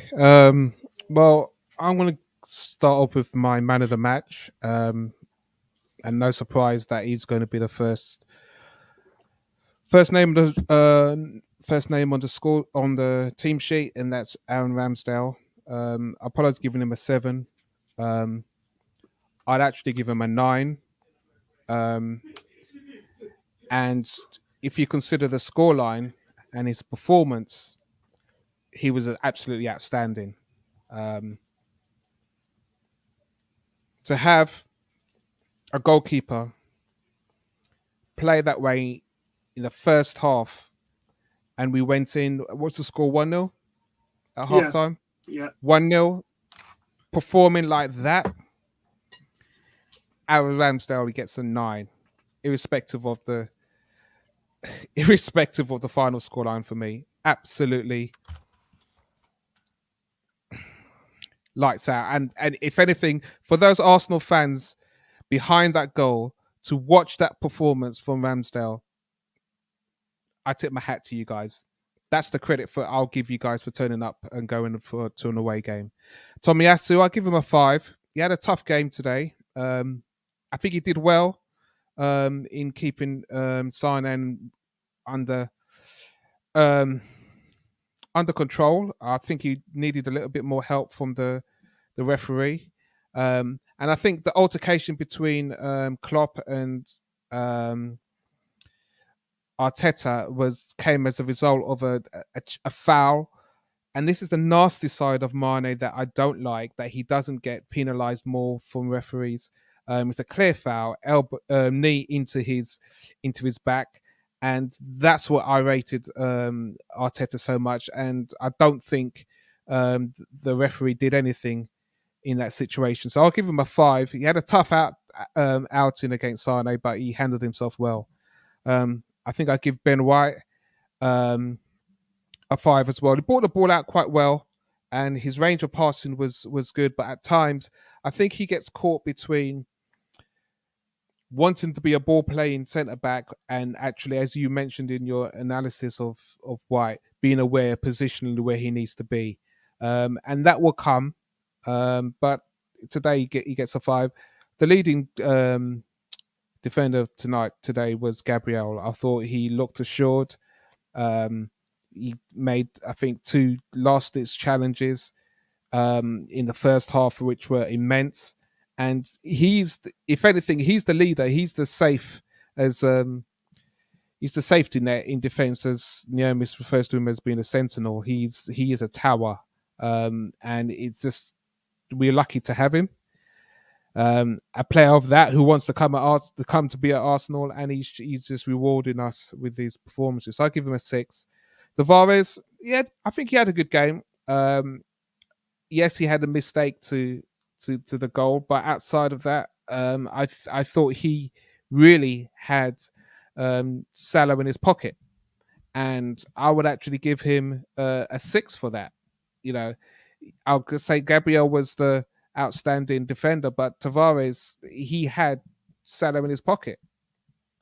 So for that, I'm going to give him props, minus the mistake. Foolish, no need for that pass, but that would be me marking him down for that mistake. So I'll give Tavares a 6. Saka, for me, I'm concerned because he gets played each week. He plays for England, and I'm seeing as a player, I'm looking at a player and I'm witnessing. He plays for England and scores. Yeah, he plays for England and scores, but the fact of the matter is, when I'm looking and seeing the performance, we're talking about, okay, can Saka move to the next level for Arsenal? I think he's mentally, there's a blockage, and I've given him a 3 today because some of his decisions on the ball, in attacking front in the first half, very poor decisions. I'm looking to, stretch him. Don't always come inside. And he wasn't stretching the left back. And in those situations, I'm wondering, why is he not doing that? Is he being asked by the manager to, when you get to the ball, go inside? Because he didn't provide width at all. The only width that came on our right-hand side was from a cross from Tavares, not from a cross from Tomiyasu, which was in open play, first touch, and it led to a chance that Saka should have been on the end of it. So we had no width from Saka there. So I'll give him a 3 today. Partey, for me, he gets a 1. That 1 is for putting on the shirt. What about the shot and the poster stamp that pulled off a fantastic save from Alisson? He gets a 1 for that, because outside of that, he's non-existent. And he could have not been 100%, but him not even being 100% cost us in the first half and showed its head second half, because the team was disjointed. When we're looking for passes from Smith Rowe and Saka into the midfield, there was nobody there. Why? Because they were deep back. And I'll come on to Sambi as the reason why he is going to get a head and shoulders grade above Partey, because he was the only one showing himself, but also dealing with the press and dealing with the onslaught from Liverpool. He was the only one fighting in midfield. So Partey, he's a senior player in midfield. He's a senior player in the team. I expect better, okay? I demand better, and that performance is at best a 1 in my eyes. Okay, I'm not being harsh. At best, a 1. Okay? Who's that? Who's that? Sorry, Partey. At best, okay. Yeah. He gets a 1. Sambi, 5. I give him. I may even push him to a 6 because of what he had to do in midfield on his own. And it's hard for a young player to do that. It's hard to go to Anfield in a midfield and dominate, but he had nobody around him. But in the first half, he showed glimpses, and he was able to be in an advanced position to come onto a loose ball and get a nice shot from distance. But he looked composed. He didn't look hurried too much. But again, you're isolated. You're on an island. So I'd give Sambi a 6. Smith Rowe, I'll probably give him a 4. I'll probably agree with the rating there. The problem again, yes, he was isolated. He was targeted by Liverpool and they shut him down, but he didn't switch enough. We talked about that during the stream. He can play on either side, and Arteta didn't look to even move him until late on when, Odegaard came on and he started to come. I think second half he started to come inside more before Odegaard came in, but then later on he pushed more into the middle. But for me, if Smith Rowe is not being released due to team's tactics, it's down to the manager and the player to find a way to get him to have more impact on the game, more impact on the ball to help the team. So I give Smith Rowe a 4. Aubameyang, I'm going to give Aubameyang a 2. Yeah, I'm just going to give him a 2. Yeah, leave it at that. Lacazette, I'm going to give Lacazette, I'll probably say a 5. Yes, he battled in first half. He pushed himself about. A few free kicks. He didn't need to do those things. And this is, again, all players have their traits. Giving silly free kicks. Liverpool's not a team you want to give free kicks away. Okay? And the first goal was a silly free kick by Lacazette that was given away. Trent Alexander, great with his delivery. Salah can deliver. What happens? We get a goal. And again, Laka tires. And when he tires, we're going to look to the manager to hopefully make a decision or to hopefully help the team. He brought on Odegaard, didn't really have that much of effect. So for me, Lacazette gets 5. Arteta, he didn't allow us to perform, and that's on the manager for me. I'm not focused on the result. I'm focusing on what the manager sets the team up to give them a chance to play. We didn't have a chance to play. And for large periods of the game, he didn't make any changes. And he still allowed Partey to play 90 minutes. So in my eyes, yeah, I'm looking at this as a league game, and this is a training game that he's given Partey minutes to recover back from an injury. Can't have that. So I'm not happy with a manager allowing our young team, based on the results that we've had previously, to go out and set the team up by not rewarding Ainsley Maitland-Niles for starting and giving a bit of confidence to allow the team a platform to play. And this is what I'm talking about. Not interested in the result. I'm talking about what the manager allows the team to set the team up and what the players do during the game and how he manages. He didn't manage the game. Yeah. Yes, he got irate through the challenge with on Tomiyasu. And yes, as fans, we want to see that. But what I want to see him do is set the team up from the start and in-game management, and he gets a 1. And what's frustrating about that is, and I have to bring everybody's memories back to the season before last, when Nketiah and Maitland-Niles was in that team that just destroyed Liverpool with the press. The midfield just overly done. Liverpool could not stay on the ball for longer than 2 seconds. And for those of you with short memories, Reece Nelson was even playing in that game as well. And those guys were disrupting the flow of play to the point where they did not stop running. Tirelessly, effortlessly, did not sit one bit. And when you look at that, And look, and let's not take it away from Lacazette today. I thought that's why Lacazette got a 5, because he was harassing them, but he just can't do that for any substantial point in time. It's not sustainable with Lacazette, which is why I made the point about you have to switch him out. But when we had young legs doing that before, Liverpool couldn't handle it. They couldn't handle it. And he was even in the team that beat them in the Charity Shield, and he was doing the same thing to their midfield. So you got a guy who's done it to them twice.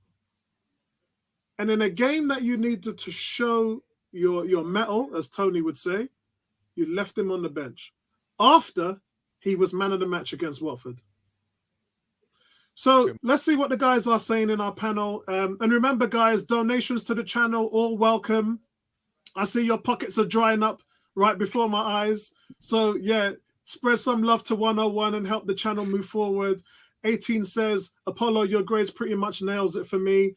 Agree, so no need for me to add mine. Fair enough. G saying, Apollo, you're being harsh on Saka. Most involved in Arsenal's midfield.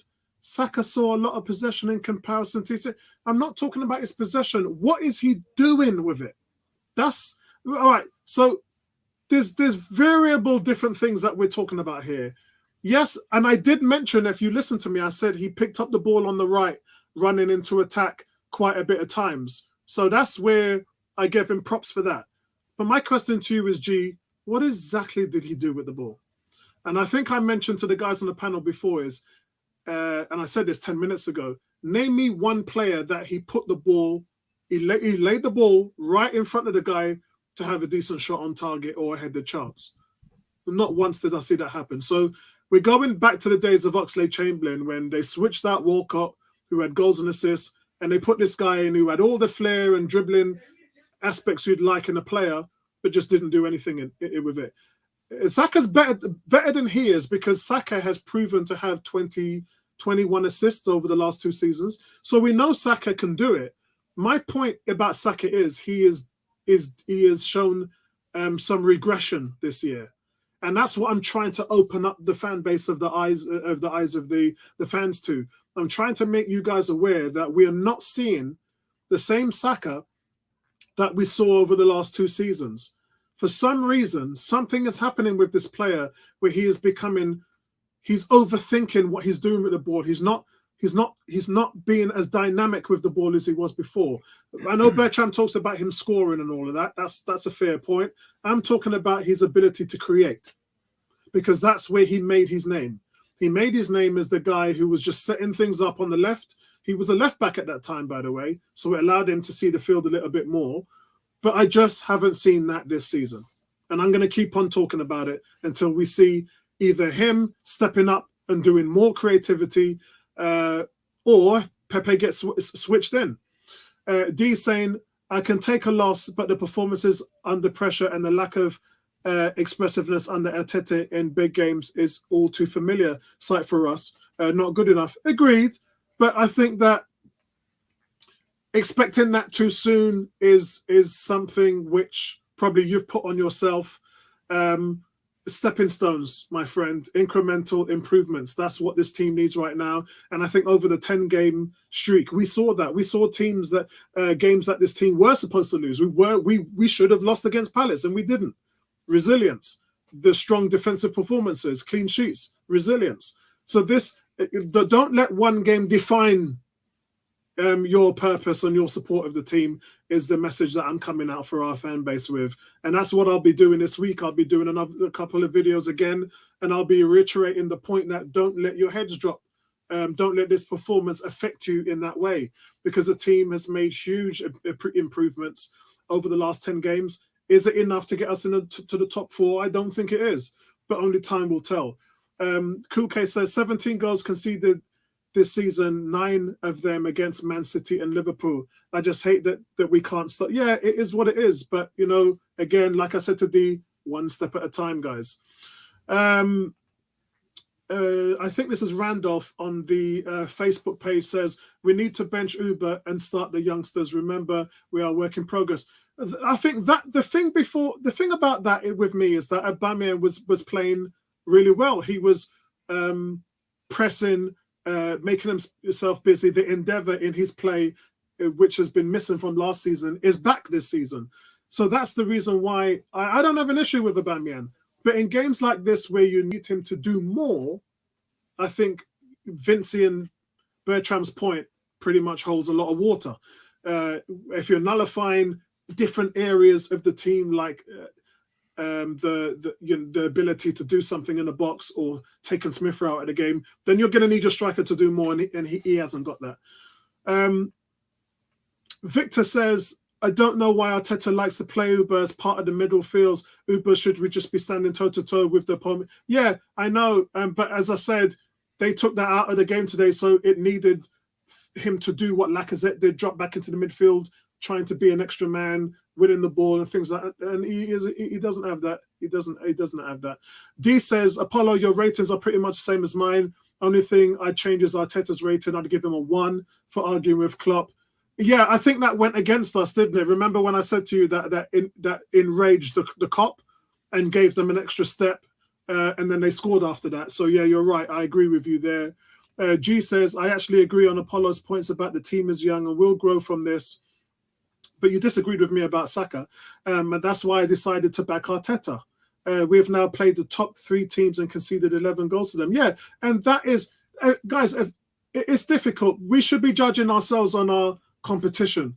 Those teams are not our competition right now. We're trying to get back into the top 6 places into Europe. Those teams are trying to win the league. They're not really our competition right now. The Leicesters, the Spurs, the West Hams, those type of teams are our competitors. They're our competition. So winning against Leicester was a huge result. Winning against Villa, Spurs was a huge result because those are what we deem as our competition, our rivals. If anybody out there thinks Liverpool is our rival, they need the slap in the back of their neck. Bertram, you said your ratings are in the back of the chat, but I can't see them. I've looked on the stream chat, in the private chat. I've also looked on the Facebook chat page. I can't see them. So can you let me know where you've put them and then I'll say them out. Gia said also Ramsdale 8, Tomiyasu 5, Ben White 6, Gabriel 6.5, Tavares 3, Saka 2, Partey 0, Sambi 5, Smith Rowe 3, Aubameyang 2, Lacazette 5, and Arteta 2. I'm gonna cut that there and bring Neomis in. Neomis, you got the conch.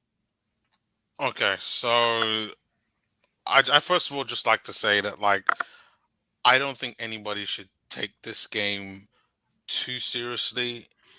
Whether you look at, especially if you look at the result, I'd like to say that we got Newcastle next.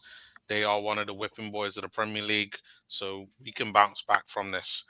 Now, in regards to the ratings for this game, my man of the match, I think, like everybody else, is Ramsdale. I gave him a 7. To be honest, if the game had stayed at 2-0 overall in the game, I probably would have given him a 10.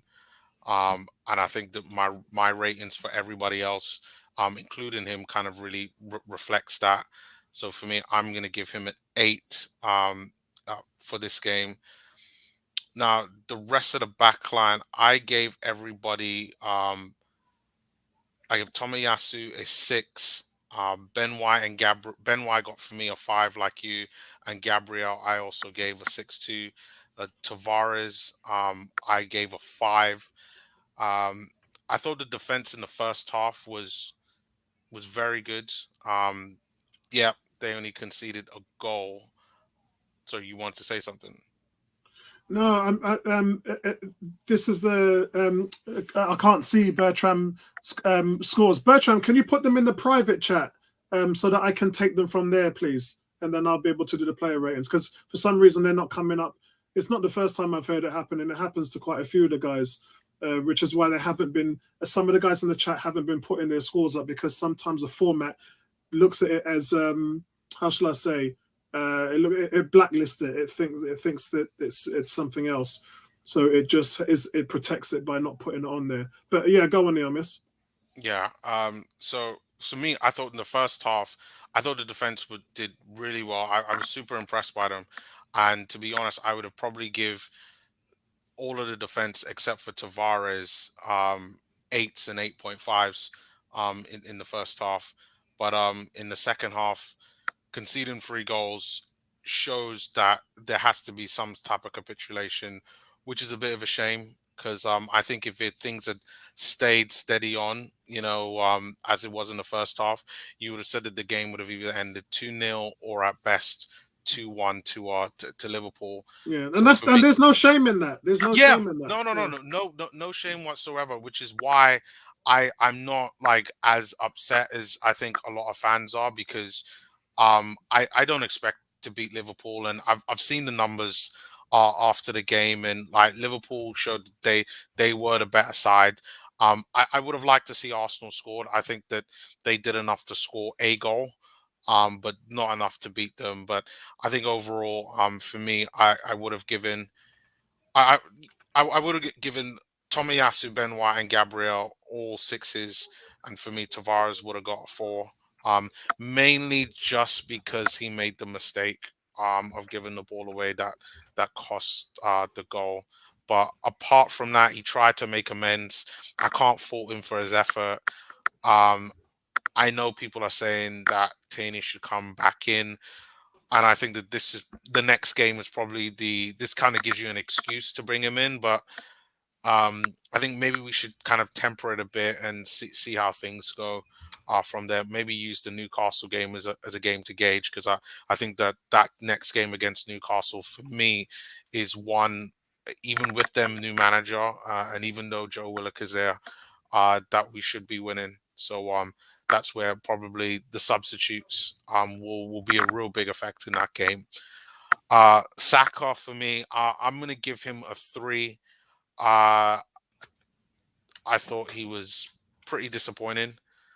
In the first half, I don't think he was that bad, but wasn't wasn't really visible. And I think Liverpool had a lot to do with that and their tactics. But then in the second half, it didn't get better. Nothing had really changed, and it was the same thing, but ended up being worse. And for me, a combination between that and the scoreline at the end, I think I have no choice but to give him a 3 in this game.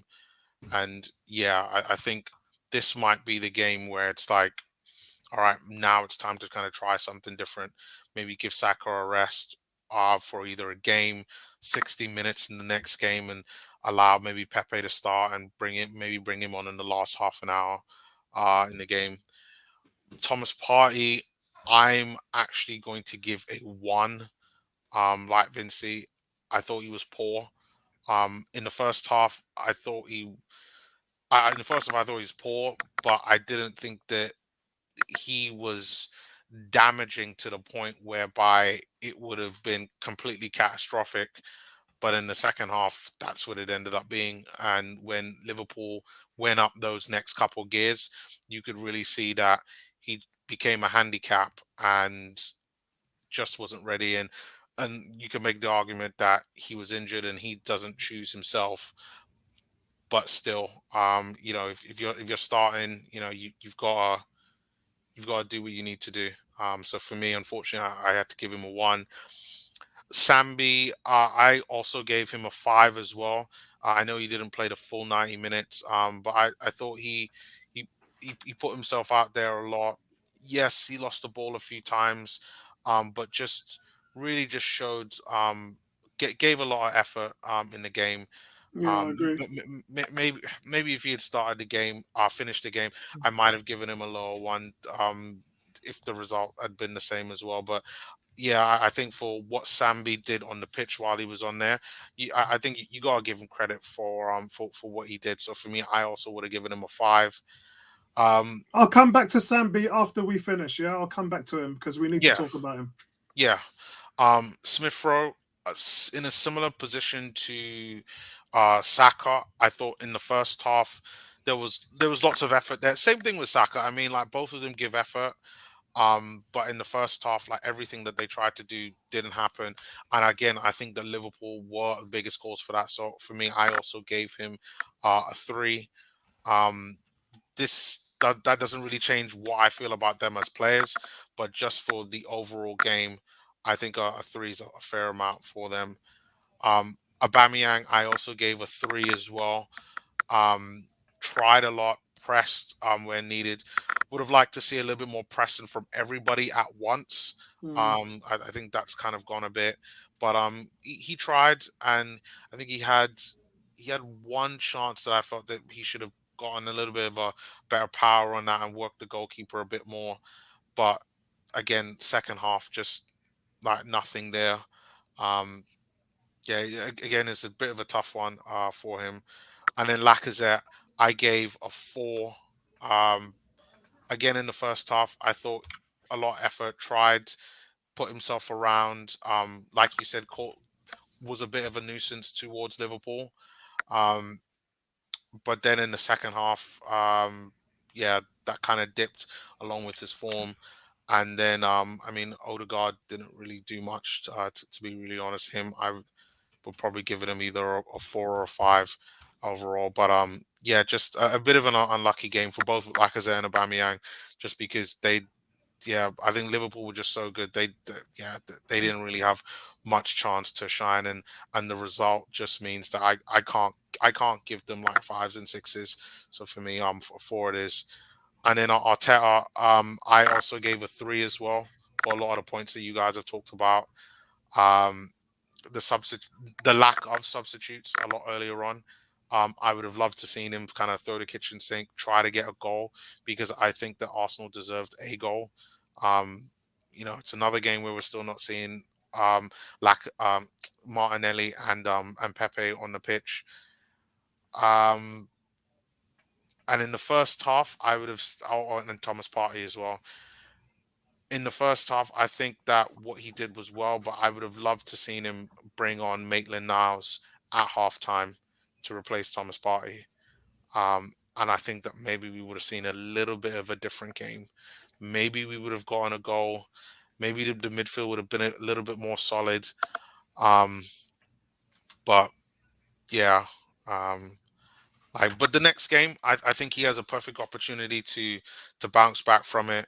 I urge Arsenal fans, yes, I know it's a loss, and yes, I think that everybody probably had hoped that Arsenal would have played better, but I think we could bounce back. Let's just all remember what the goal was, is to make progression from last season, and I think that we can still do that. There's a few things that we need to do, because I think there's some glaring and obvious problems, and one is our lack of scoring goals that we do need to fix in some way, shape, or form. That I don't even have answers for that. That's an Edu and our Arteta problem. But I think once we can get some type of temporary problem solved until the end of the season, I think that we could definitely make progress and finish above 8th this season. So and that could be Martinelli and Pepe, because I have said this before to the guys, because it sounds worse than what it is. We are the 5th most creative team in the league. Last season we were 18th. And I've said this many weeks before. So everybody who's in the chat listening to the stream and you guys here, you all know that I've said this before. So it's not a big an issue as it was last season. We are created. We're creating chances. We are created. Saka should have scored today. Aubameyang came through on goal, and Vincey said he should have hit it harder than he should, but it was a great save. Alisson made a fully stretched out save with his right leg, and for me, that was going in the back of the net. But my point is that we just need better finishing, because the chances are there. And I know they were starved of service today, because outside of those 2 chances, did they ever really look like scoring? Okay, all right, Thomas Partey, again, postage stamp, so that's 3. So that's 3 chances Arsenal could have had to score today. But it's just the way it is. But I don't want to misguide the fact that we are one of the most creative teams in the league, and I think that we're doing a good job with that. We're just not getting the payoff. We're not getting the credit. So it looks like on the outside, we're struggling to score goals, but it's really what we're doing in the box in terms of not running in to challenge the ball to score. You know, some of the things that some of the greatest strikers do, make that ball yours. If you're going to do it in a lightweight fashion, then the defender's going to outmuscle you. We're not committed enough. What I'm saying is we're not committing enough bodies in the box. That's why Smith Rowe is scoring so many goals, because he's making those late runs in and making himself an option. Not enough people are doing that. You know, the issue is, Apollo, like, I know you say we've got Martinelli and Pepe. and Pepe, but Art- Arteta doesn't seem to like them. And like we can talk about this season, but let's look at it from the time Arteta's been here. Arteta's not a big Pepe fan. And even this season, like Martinelli is coming on. Like in the last game, like I would have expected to see Pepe should be one of the first people off the bench if he's not Yeah. starting. He can't even come up off the bench, even for injury time. Martinelli's coming on in the 90th minute. I'm getting annoyed thinking, like, what's he going to do in that time? But Pepe is not even getting a look at. And I know you've probably seen all the rumors and the Yeah, speculation yeah. around. That Pepe's done out here. Yeah. Like I wouldn't be surprised if there was an element of truth to that. Like I think that this starting 11 is probably closest to how Arteta wants it, apart from getting a new striker in and replacing Lacazette in whatever way, shape, or form that is. Yeah. But I think the bench is another area that Arteta is going to do complete surgery in, and I think Pepe is definitely done, and Martinelli I'm not even sure of. I want to see these guys because I think that we have no choice whereby we need them. We need, like this season. I last season I talked about we're going to need Pepe and Martinelli to score at least 10 to 15 goals, and they're not even really getting opportunities to do so. So I hope I'm wrong, and I hope that they do get some opportunities, and this is just some type of tactic, maybe for the African Cup of Nations. Give Martinelli as much rest as possible. But yeah, I don't know where it's going to come from. The most important thing to me is the only way I would let Pepe go is to bring in Sterling. They're both the same age, they're both 26. Because I'm not a fan of getting rid of all those goals and all those assists. Because there's no one who else in the team is doing that. It's just you're hurting yourself by not putting that player on the pitch. So if you're going to get rid of Pepe, you better have a plan. You better. Does that make sense? You better have Raheem Sterling coming in because he's running his contract down at Man City, and he's an Arsenal fan, and he's related to me, which I just found out the other day. Nice. But I would definitely make that move. That's the only way I would sign up, because if you get rid of Pepe and you ain't got a plan, then you're going to end up in the situation you are in now, where you're struggling with someone who's playing on the right who isn't impacting the game. I think whatever happens, I honestly think that they are going to, because you can't have just Saka being out there on the right. I think it's quite obvious that we need something else on that right. Like we talked about it in our season review last season. And I know Bertram keeps bringing it up, and I like you, I do think he's got a fair point in that there needs to be some more goals. But whatever it is that he doesn't like about Pepe, because I think that he can be useful. I don't think that he's perfect but we gotta get someone, and Sterling would be fantastic. Um, I don't see why Raheem Sterling would want to leave Man City to come to Arsenal, but I hope I'm very wrong, and that on deadline day Raheem Sterling is signing for Arsenal. Can I just say something? Can I just say something in response to Neomist? My concern with Sterling is how he's going to play him in the team if he does come. And secondly, I just have, it's a deep concern that I have with Arteta and his management, that he will only play Pepe or Martinelli if he's forced. Now, forced could be due to injury, suspension, because even today, he didn't turn to them. So it's been a concern for week to week to look and see how those players. Apollo, you've talked about the stats of Pepe.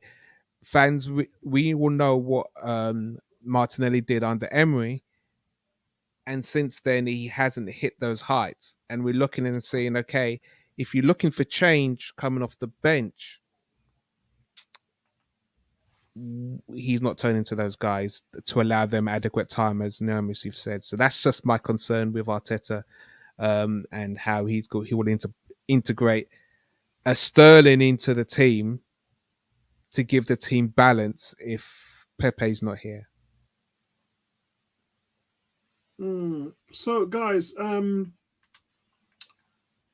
difficult question that let me take the I still haven't got Bertram's player ratings coming through. Let me just see what these guys are saying before I go into Sambi. Can't see. D says can't see this team going anywhere near title or European Cup under this manager. I can if he is allowed to bring in the strikers that he wants to bring in and continue to develop this team for the next few years, and I believe that they can. I believe that I've seen enough from the development of where he's going from building this team, getting rid of the bad culture. And I love the players that he's brought in on the transfer market. I like these players. And they're only going to get better and better and better and better. Saka is a very different case because I've said he's regressed. Outside of him, I think that we've got some real hungry players on the pitch and some leaders. I mean, that centre-back pairing and goalkeeper pairing is just gold. Keep bringing in players like that into the team, please. If we can get a striker tandem, we get rid of Lacazette, get rid of Aubameyang, go, thanks for your service, great, bye-bye. In the next couple of seasons, if we can bring in some strikers like what we've done with our defence and goalkeeper and all that, I'm on board for that. But, and remember, D, the plan is, after 3 years, build your team, get them back into Europe, and then in year 4 and 5, challenge for the title and the Champions League.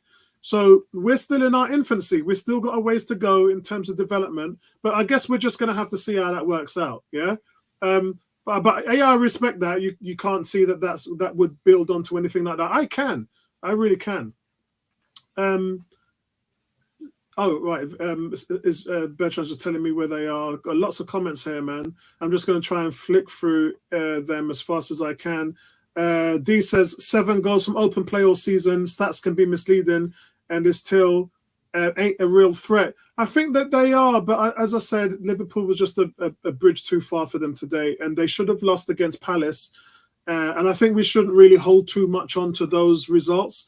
Arsenal are just in the mix of things, and the real measuring stick is what happens at Christmas, because at Christmas, everybody, which is what I said to Andy on the Premier League show last night, every team would have played 19 games and every team would have played each other once. And the reason why I said it is because I'm just sick and tired of these Arsenal fans saying, who have we beaten? Who have we done? And I said last night on the podcast, we've got to, we play the same teams that everybody else has got to play. So if we've got more points and are doing better than most of the teams in the league and we end up in 5th place, then that means we're doing a good job. So all this talk about who have Arsenal played, well, Arsenal have played the same teams as all the other teams. And at Christmas, everybody would have played each other once. So it doesn't matter about who have we played, because we've played the same teams that everybody else has played. So all this rubbish about who have we played and all that, that's got to stop.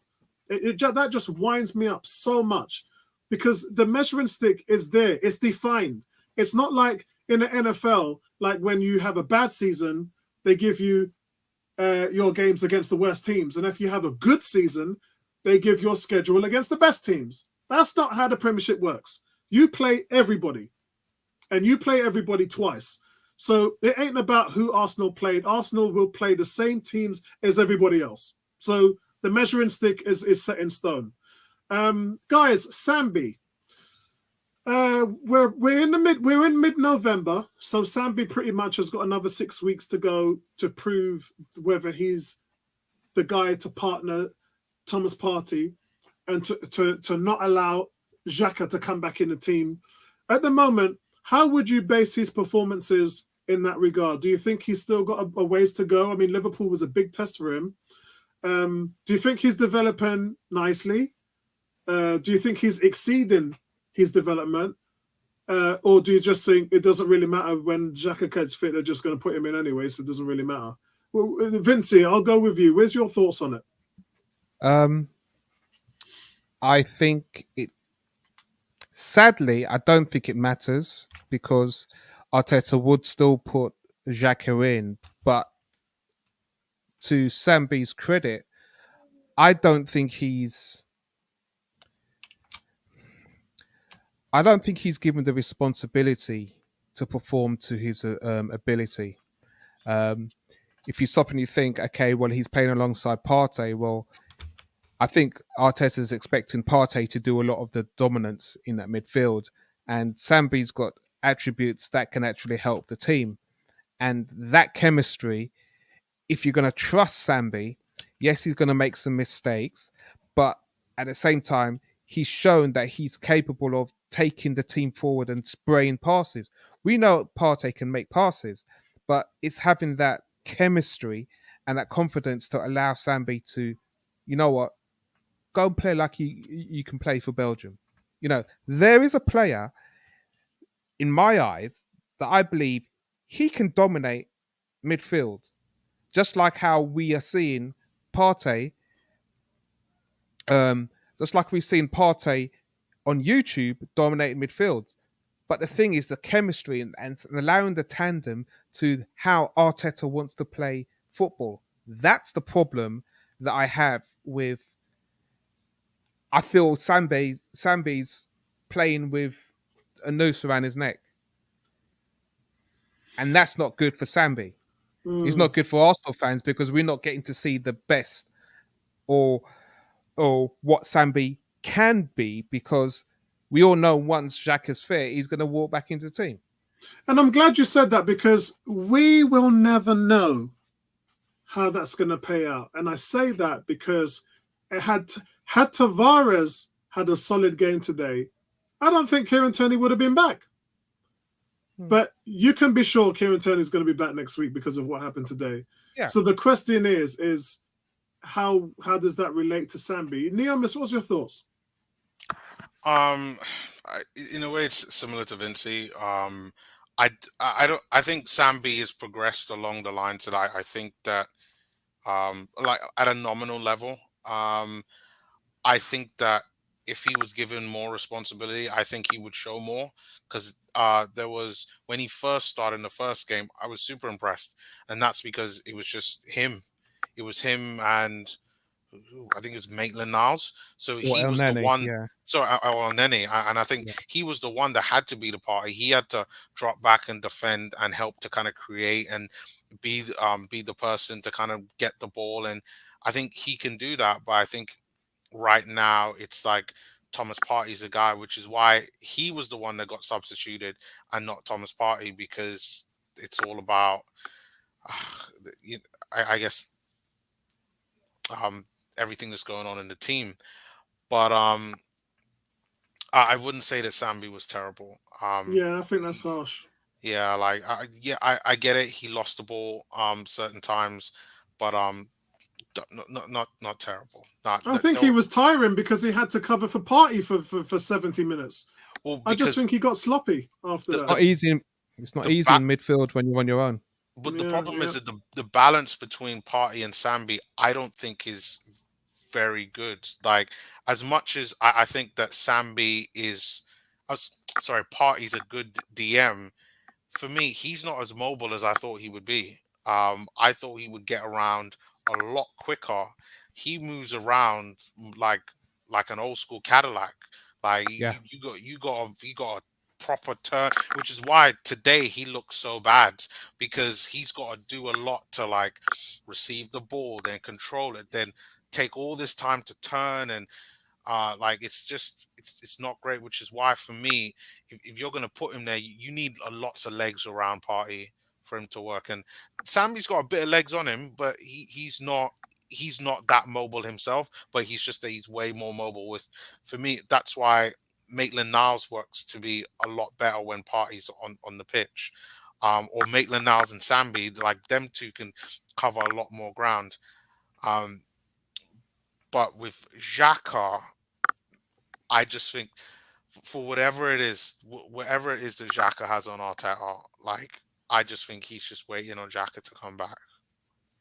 I just want to say I didn't know who put the comment on there. It was Barbara Mercer from Footy. She's not on the 101 Facebook page. It's on the Footy Banter page, and she says we haven't discussed the subs at all.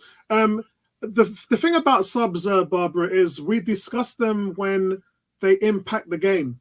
As I said, when against Leicester City, when Odegaard came on and Martinelli, and there was 6 minutes left in the game, and they ran to the flags and just ran the timeout.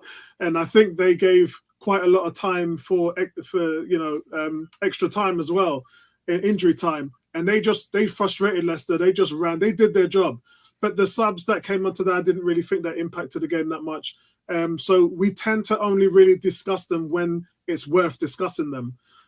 D says, yeah, too much standing and watching today. It wasn't helped by the manager's decision. Well, look, the manager's getting a lot of on his shoulders today, but at the same time, the players, once they cross that white line on the pitch, they have to do a job as well. So we have to balance that view up at the same time, D. Bertram says, Partey touched his first ball in 15 minutes into the game, and that was when the ball was kicked on his leg by the opposition. No, Partey shouldn't have been on the field today. I think that was... I don't know. Again, Vincey mentioned sometimes the manager says to the players, "Are you right today? Do you feel right? Yeah. I want to go. It's a big game. I want to play in all the big games." And managers tend to do that to a point. Arsene Wenger never did that, you know. Thierry Henry used to say he was so frustrated because, like he'd play for New York Red Bulls or another team or whatever, but Wenger used to bench him, man. Sometimes even when France went away and played in South America on international duty and Wenger didn't think that Henry was right, he wouldn't play him. And that was frustrating for a fan, but the manager did the right thing. And I think that these are some growing pains that Arteta will have as a manager. He'll have those growing pains as well. D says, Partey was a guy who dominated at this ground 2 years ago. For me, it's the in-game tactics from the coach. D's putting everything on Arteta's shoulders here. And the selection was horrible today, and there's no real offense. And I believe that, let me see. Yes, that's Barbara again. I'm just flicking around to different forums. Barbara says, Arteta's choice of subs was disappointing. I agree. I agree. A couple of the guys here have said it should have been Maitland-Niles at one point. I said Pepe should have been on for Saka and things like that. I think you would have seen a bigger impact in the game. But overall, guys, we can say what we want. This was just a mountain too high to climb for these young kids. And hopefully, and I think D has mentioned it, Vince has talked about it, Bertram has said it, so was Neomis. My biggest issue, my fear is that this doesn't knock the confidence of this team, and we will only find that out in the next game. So, closing comments, guys. Vincey, closing comments. I just want to say that fans, when you think about a player starting on the bench, it's not a indictment to them, because at the end of the day, they're part of the first team squad. You know, it takes a squad to get you to the end of the season, and if your form's not there, I think it's down to the manager to make those decisions, because you can be an impact player off the bench and have a real asset to the team. And I think this is where we don't have a good balance right now with the team set up, because they're not being utilised in that regard. So my closing comments on today is that I think the manager let the team down by his selection. We got battered on a scoreline, but the first half was encouraging to withstand the onslaught that Liverpool did throw at us, even in that first half. And that, for me, is what I'm taking credit from, how they backs against the wall for 45 minutes, and we got through with it 1-0. So credit to the guys for that. Yeah, guys, can you tell me if you can see Bertram's ratings, because I can't see them coming up on the stream at all. I've had a look and I haven't seen. I've scrolled up several times and I haven't seen it. So I think what you said about the algorithms or something that StreamYard are doing is probably the reason, or if it's YouTube, because I've gone all the way up to Alex's comments and I haven't seen anything there from Bertram.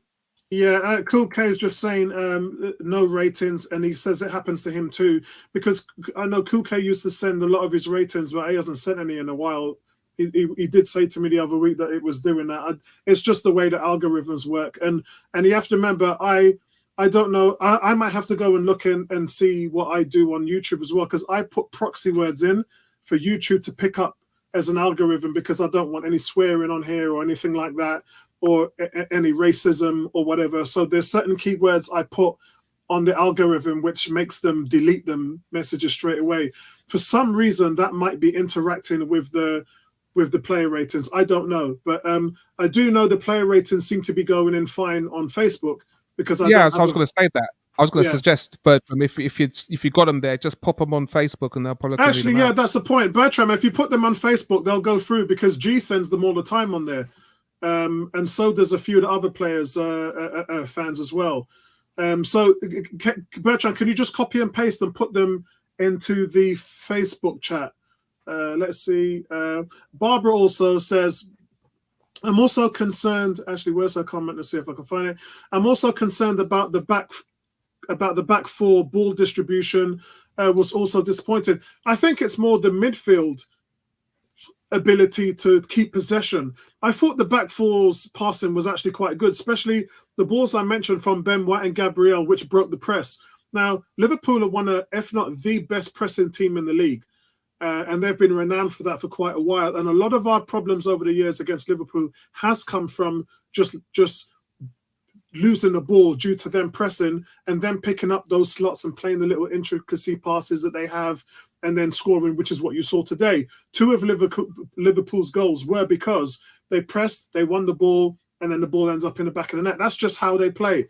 But we dealt with that really well in the first half, and a lot of that was because that we dealt with that press. And that was because some of the balls, I mean, Ben White hit a ball over 60 yards. It completely destroyed the press of Liverpool's midfield. And Saka was in on the right-hand side, already beating his man. The ball from Ben White was right in stride. And that's when the ball came over and it just missed Aubameyang. Another one created a chance for Aubameyang as well. But I guess with that, it's the midfield has to learn how to soak up that pressure. And we have long been a midfield for years who are the worst at keeping the ball in terms of ball possession. And that's going to take time to fix. That is an ongoing problem that they have to deal with. So that's just a work in progress for them. The things like that, which I said to Vincent, you can't fix overnight. That's just something that they're going to have to work on. Yeah, Bertram, if you can send that on Facebook. I've got the Facebook page open up, so I'm waiting for that comment to come through. Neomis, what was you saying again, closing comments? For me, closing comments, I don't think anybody should be too disappointed about the game. I expected a loss against Liverpool. We can bounce back. I really hope the team doesn't see this as like such a major step back. It just shows, where they are and where Liverpool are. We can recover in the next game. We got Newcastle next. Let's bounce back and let's get the win. And hopefully Ollie will be at the wheel. So, guys, my last comment for me is, again, Arsenal have lost to Liverpool. And if any of you guys thought that we were going to beat Liverpool before the game, then you were on something different than I was, because today has shown us that we're nowhere near Liverpool, and which probably entails the fact that we're nowhere near Chelsea or Man City either. And that's no big surprise to me, because they're not, for me, I predicted we were going to finish 8th. And the last 10 games has shown me that we could finish 6th. A lot of guys here like Bertram and Ebony believe that we can finish in the top 6, and that's our target. Our target is to get back into Europe. And I think what the last few results have shown is, with Man United being wobbly right now, top 4 is up for grabs. That 4th place is up for grabs. So the question is can we challenge Man United and West Ham for that 4th place? That's the key. That's the question that I pose to all Arsenal fans this season. Can we challenge? All right, here we are. We've got Bertram's scores here. Yeah. The question is, can we challenge for that top 4 space? Because I believe we can get 5th or 6th. And I didn't think that before. I was completely out of the ballpark in terms of where we would finish. But I think this team is good enough to compete for those European places. Now, Bertram's gone for Ramsdale 9, Tomiyasu 4, Ben White 3, Gabriel 6, Tavares 5, Lokonga 4, Party 0.5. What is an NR? Yeah, I think the 0.5 is the shot. Yeah, which Alisson postage stamp shot, which Alisson made a tremendous save on. Laka 5, Smith Rowe 4, Saka, he gave Saka the same grade as me 3. Aubameyang has got my Xhaka grade. But I say NA, not accessible. He's gone NR. What is it? What's the R? I don't know, man, but I'd love to know what the is N the are. R? Right, the N could be a word which I don't use on this podcast. So and that wouldn't be an R, that would be a P. So it would be blah blah blah, please. Yeah, but I don't use that word on this channel. But I don't know what the NR is. Oh, no rating. NR stands for no rating. Okay, no rating. And Steve just saved me there, man. Well done. Steve just saved me there. So hold on. Party got a 0.5. Yeah. Hold on. Wait, let me bring that back. Yeah, but I said the 0.5 is for the shot that he nearly scored, and Alisson pulled off that wicked save. And he had to go offhand. If you look at it, he actually went offhand to make that save. Otherwise, that was going in. No two ways about it. But he did nothing else for the whole game. He's given Odegaard 4. Wow. Sorry, go for it.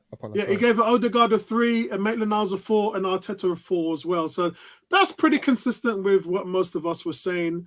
As Steve has said, very pleased with the result today, but I think Arsenal will finish in the top 4. Okay, there we go. What's going on, Steve, man? How did you enjoy the game? Yeah, put the comments down, mate. D says West Ham, United, Leicester, all dropping points, who are about our level, is the consolation from today. Yeah, because remember, D, I said that those are our competition. That's our rivals. Anyone who comes up here and says Liverpool is a rival, you're smoking some shit, man. You're smoking something. Them guys, don't touch the top 3. Yeah, Man City, Chelsea, Liverpool, let them do their thing. Let them fight for the title, because Arsenal ain't fighting for the title this season. Yeah, Arsenal's trying to get back into Europe, so we're looking at 4th and we're looking at 5th and 6th, but 4th looks like it's up for grabs, and I wouldn't mind being a part of the argument. I wouldn't. Some of the guys here probably think, a lot of people have been talking top 4 for a couple of weeks now. That's not me. Yeah, I just want you to set that in stone. I don't think that we're going to finish 4th, but I would like to. I think Arsenal's best chance of getting into Europe is winning the League Cup. Oh, so you don't think we'll finish 6th? It's not about it's a long season. And look at the way how Arteta plays with 11 players. Yeah. At best 12. That's not sustainable for 38 games a season. So looking at the situation of how we are in the League Cup, and I always say it, League Cup gives you a good platform to have a good league season. We're a young squad. We're a small squad. Look who we got up in the League Cup. 6. What's the difference between finishing 6th and winning the League Cup? You're still in the same tournament. Yeah. If we win the League Cup, I'll stop complaining about Arteta for the rest of the season, because that means that I would have hit my goal. We would have gotten back in Europe next season, and I'm just waiting for it. So finishing 6th is easier than the League Cup. I don't know about that, because we won the FA Cup, which is a cup, but we haven't finished. But the FA Cup got us into Europe. Remember, we finished 8th. We finished outside, and the FA Cup win got us back into Europe. Yes, yeah, 38 games. Let's get the trophy. Let's get 38 games. Over a long season.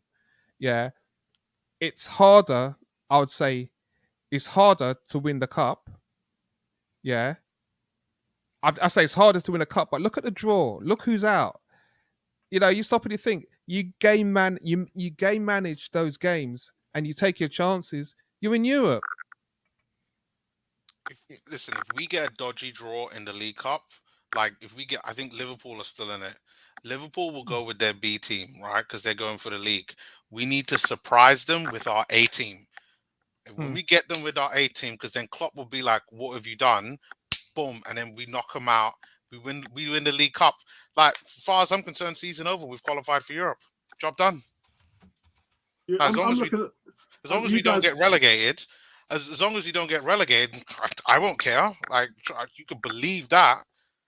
That would save Arteta for. I mean, so Arsenal, Sunderland, yeah, Brentford, Chelsea, Liverpool, Leicester City, Tottenham, West Ham. Okay. So you look at those teams that we've got to. Okay. It's what I'm saying. It's like if you game manage the League Cup, that gives you the opportunity to, you know what, and if you're developing players for the league, which Arteta doesn't seem to show that, you have the opportunity to do that. You've got that flexibility. But the way he's going, he's playing a league with 12 players. So, last comment here. Bertrand says, watch Newcastle today. St. Maximin is his favourite. What? Speed, girl, trickery, power. I'm more of an Antonio fan myself. Improving decisiveness in the last third. Definitely should pursue. Yeah, because I think the difference is, and this is a good point, like Antonio plays for a team that's in the top 4. Newcastle doesn't. And another thing, Newcastle are probably going to spend a lot of money on a striker. So that means that St. Maximum is going to be surplus to requirements. We hope so, because honestly, right, I think if they sell St. Maximum, they're going to ask for stupid. They're going to ask for Pepe type money, like 70 million, and that's my fear. Because like I like St. Maximan. Like honestly, teams when Man United face against him, 3 players just to man mark him, and half the time he gets past them. Well, if we can get 40 million for Pepe, then that's job done. I'm not convinced with St. Maximum. I'm sorry, Stan Kroenke. In terms of the goals for St. Maximan, I agree. But in terms of his build-up play, like it's like for me, Traore. Like Traore against Aston Villa. Did you see the way how he bodied Tyrone Mings? But the thing is, you've got to think about the manager allowing those players to play like that. We've got to play in the likes of Pepe, who's not allowed to play like that. So, you know, that's why I think we're going to go for a European forward. Me and Neomis is all about that 21-year-old Alexander Isak. He'll be 22 next season. I'm all over that, but I think it would be somewhere. That's why I said don't be shocked, you guys, if it turns out to be a type of Benzema type of Eduardo type of sort of Higuain type of all round. Because when I look at Aguero and what he did for City, just everything, just everything. You know, like a Danny Ings, like a guy who would just do everything, a complete striker. Yeah. I think that's what Arteta's looking for. So with this Isak guy, is it possible that he could leave in January, or is it a case where, you know what, World Cup afterwards the price are going to be inflated, and that's I think his price already rocketed after the Euros. Okay. Next season after World Cup, he's going to be a 100 million player, no doubt about it. I mean, he's on the scene and he's 6'4.5". He's fast. You know what he's like? He's like a more clinical version of Welbeck. He's just he could, but he's got more aerial prowess. He runs, works hard. He holds up the ball really well. Does everything that you like really, really, really well. And how much do you think he'll go for? 60. He's got a 40 million release clause at the moment, but I'm worried that when Dortmund sold Haaland, they're going to use that money just to buy him back. I think so. I think there's a small window where we have an opportunity to get him. Yeah. And that would solve the Lacazette situation. It would definitely have solved that situation. Although I don't think Lacazette's going to sign an extension. No. But anyway, guys, I'm going to go and spend some time with the family. I'm going to watch Star Trek Discovery Episode 1, and I'm going to watch that film Last Night in Soho, I think it's called, that film shot in the UK. So, guys, listen, don't drop your heads too low, guys. Today was just a mountain to climb, and we didn't do it very well. We didn't make a good account of ourselves, but let's brush ourselves off and let's get ready, kitted for the war again next week, and let's try to maintain, because every point counts now. Everybody dropped points around us as well, so we ain't lost nothing. So let's just go and do it next week. Yeah, thank you, Vincey, Neo Miss, and also a big shout out to Bertram as well. And you guys in the chat, always here for you guys. Thank you for all your inputs today, and we'll see you in the next one, man. Peace out. Listens, guys. Take care. Peace, everyone. Nice.